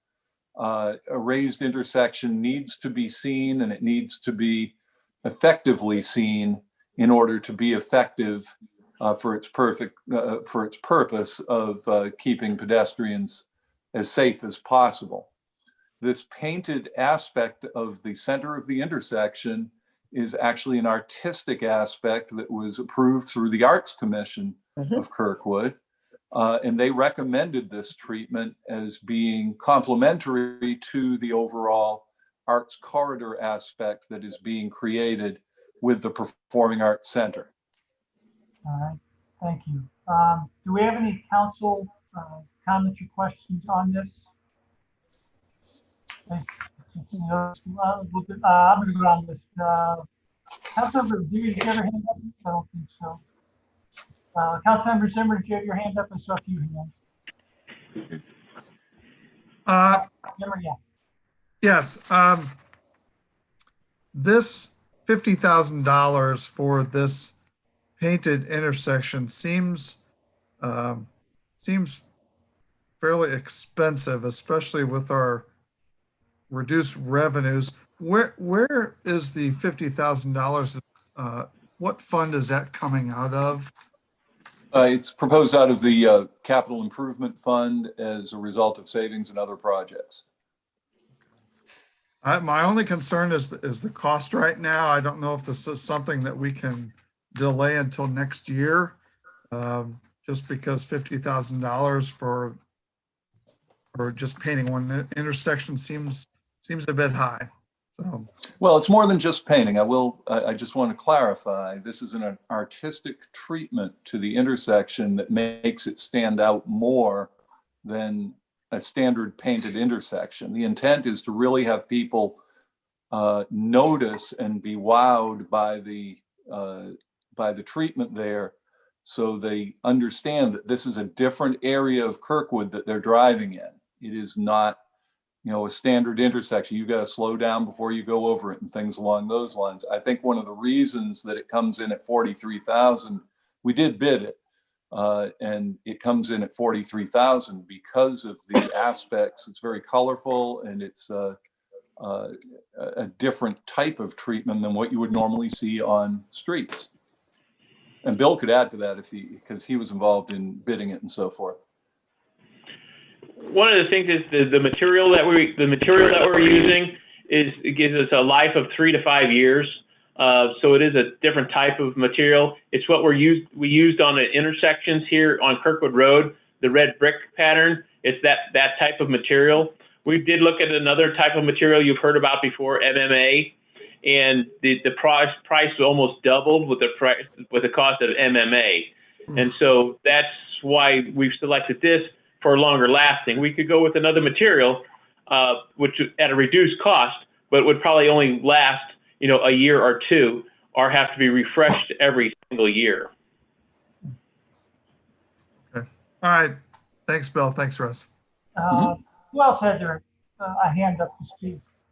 Well, it's Councilmember Ward. Yeah, Bill touched on it. The durability was the issue for me. Bill, what's the life expectancy on the MMA?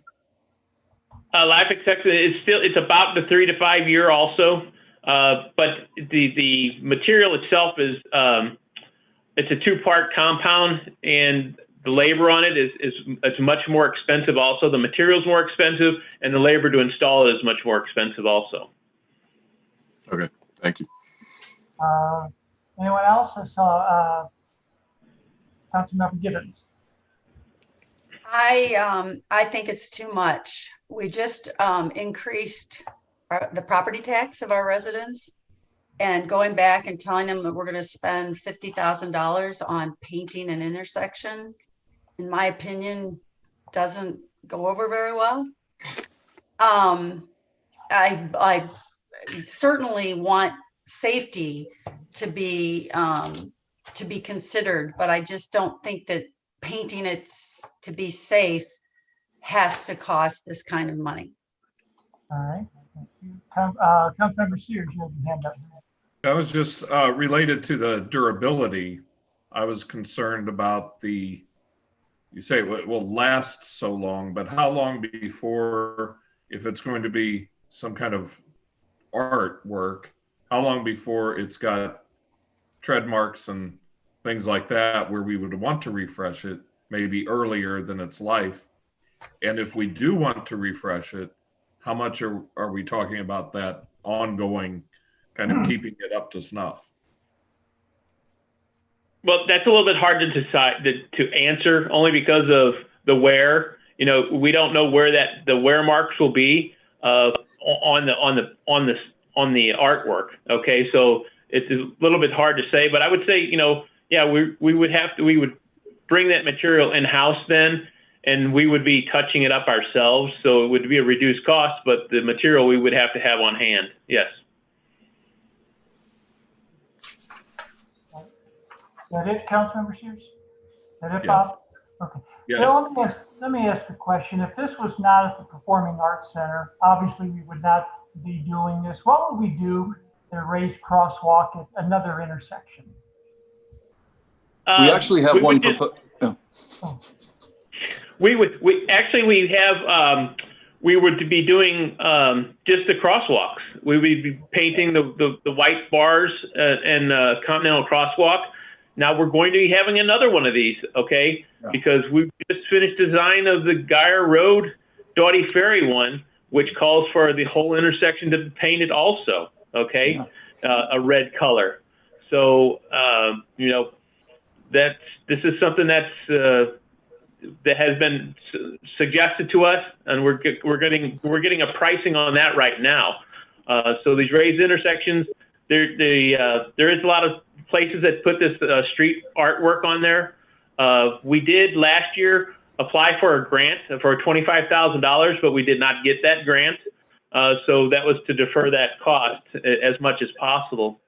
So this is, this is going to be a council thing. In previous councils, they talked about painting intersections down Kirkwood Road and things of that nature. So now you know about what an intersection is going to cost to paint it if you want it to last. And so you're going to have to, well, that's why we bring these things to the council. It's your decision at your discretion. But we have to bring these to the council because it goes over our budget limits. Councilmember Wertz. One thing I just want to make a quick comment on is, we've sat in some of those consortiums for complete streets, and one of them was about artwork and incorporating it with biking, walking, and how to get more people on the street. And this is one of the easiest things they said that a city could do, because then it makes these intersections, they don't belong just to cars anymore. They belong to the community who now has an input and who now recognizes that intersection is something special and unique. And it also then, obviously, for the safety aspect, causes cars to slow down because it's something new and unique. But again, it does kind of bring in more of, I guess, the community feel when you have bikers and walkers around there. I forget where I was going with that statement, but yeah, so that's kind of one of the things, I know it seems kind of, well, why would we be spending art, but that is something that's been talked about on a national level of how to incorporate and get more people on the streets in other modes of transportation than their cars. And this is, I think, one of the easiest ways to do it. So that's my 2 cents. Bill, can I ask one other question, Guy or Doherty, for the totally red, red, is that what is being considered up there? Yes, it would be the red street bond, similar to what we have on Kirkwood Road crossings, most likely. Gotcha. And again, regarding cost, I would have to assume that this is more costly because it is an artistic pattern as opposed to just a single color. Would that be true? That would be true, yes, because the labor to, actually, I think we've talked to a company out of Kansas City that actually can spray apply the paint, the street bond paint, and where on the artwork it would be hand applied. Right. I've got a thought here, and I talked to Russ about this. I mean, the reason we're doing this is because it's not the raised crosswalk, but all this is because it's at the Performing Arts Center. And taking, $50,000 with the contingency out of the capital fund may be a little much. And Russ and I talked about this. My thought on it is because we're doing it because of the Performing Arts Center, we can fund it out of the Performing Arts Center budget. If that's more palatable to people, then it doesn't take out of the capital fund. It's associated directly with the Performing Arts Center. Is that true, Russ? I know we talked about it. Yes, absolutely. We can. Yes, absolutely, Mayor. We can do that. And I have the substitute account number if council would be interested in that in order to substitute the correct wording into the resolution. Yeah, I mean, I think, and again, that's why I asked those questions about cost. I think I want to do this. I think we need to, but since we're doing it to fit in with the Performing Arts Center, I have no problem. It's probably maybe even more appropriate to fund it out of that. So, Councilmember Ward. Yeah, I know this doesn't apply to the Taylor Monroe intersection, but the Doughty Ferry Geyer intersection, by just bearing the cost, the upcharge on using concrete, we can color the concrete and it'll last as long as the concrete's there. So we can avoid recoloring it every year, every 5 years.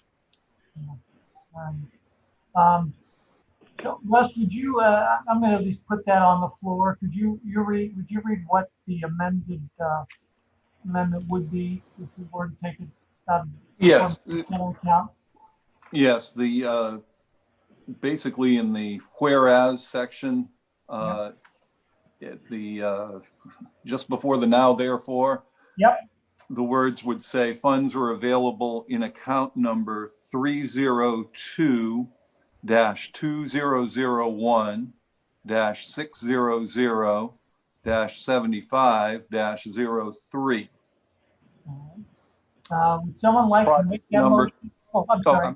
I would also, it says, I want to make sure that we're fully correct here. Project PR 1911.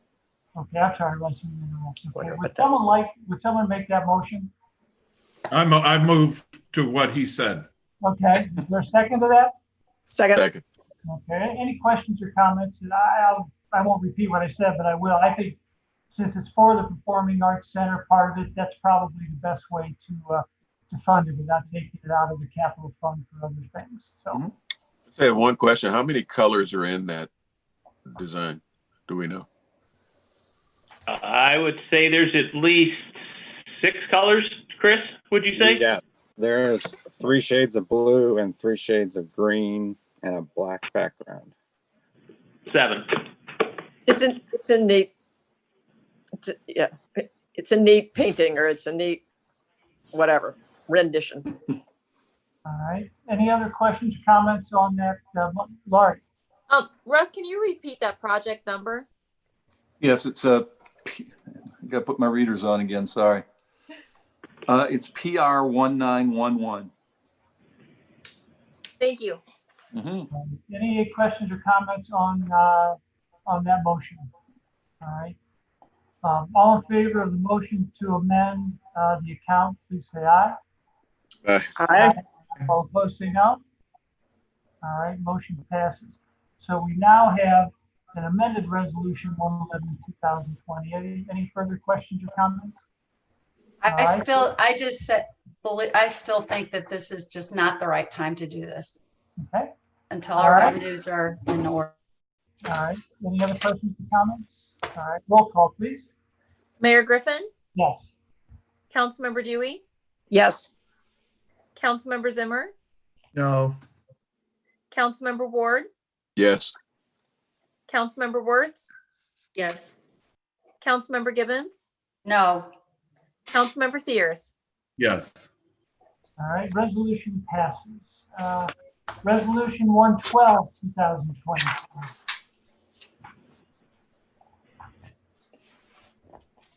Mayor and Council, this is a resolution accepting the proposal of SSM Executive Health at the rates proposed in the proposal, copy of which is attached hereto and incorporated by reference herein, for police and fire medical services on an as-needed basis for a term of 5 years pending budgetary approval, and authorizing and directing the mayor to enter into a contract. Is there a motion for approval? Motion. So moved. We got a motion and a second. Any questions or comments on the resolution? All right, seeing none, roll call, please. Mayor Griffin? Yes. Councilmember Dewey? Yes. Councilmember Zimmer? Yes. Councilmember Ward? Yes. Councilmember Wertz? Yes. Councilmember Gibbons? Yes. Councilmember Sears? Yes. Resolution passes. All right. We will go on to city council reports. Does anyone have anything to report? All right. No, I would like to request that folks, if you haven't already, fill out your census. Yes. Yeah, it's critical. And vote. And vote. Absolutely. However you gotta vote, vote somehow. Kirkwood is at an 82% completion rate. Wow. Great. Excellent. We beat our 2010 numbers. 100% is excellent. Yeah, I'll give you that. All right. Thanks for that, Freddie. Chief Administrative Officer report. I have nothing at this time, Mayor. City Attorney report. I have nothing to report, Mayor. All right. City Clerk report. Yes, Your Honor. I'm just going to report on the scheduled upcoming public hearings. The next one is October 15th, which is a request for a site plan for a 12-unit, 4-story residential building on the combined properties of 134 and 138 West Madison Avenue. And then October 22nd, 2020, which is rescheduled from August 27th, 2020, is a request for a mixed-use development in the B2 zoning district known as the James, formerly Kirkwood Flats, at 426 North Kirkwood Road. And that's all I have. Thank you very much. Thanks for all for the perseverance tonight, one of our longer meetings in the last year or so. Next meeting of the Kirkwood City Council is 2 weeks from tonight, October 15th at 7 p.m. It will be via Zoom like this. This meeting is adjourned.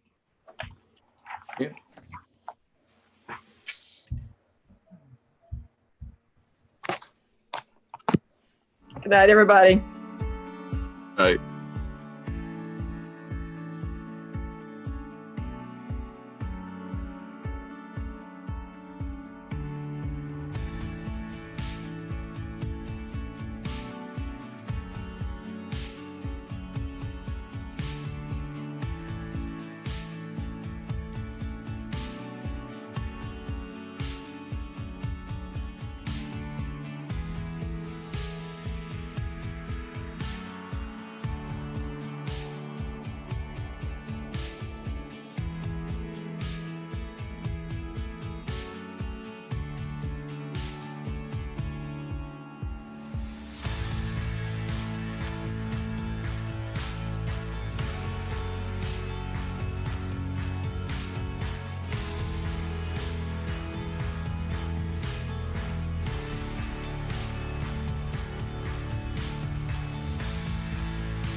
Thank you.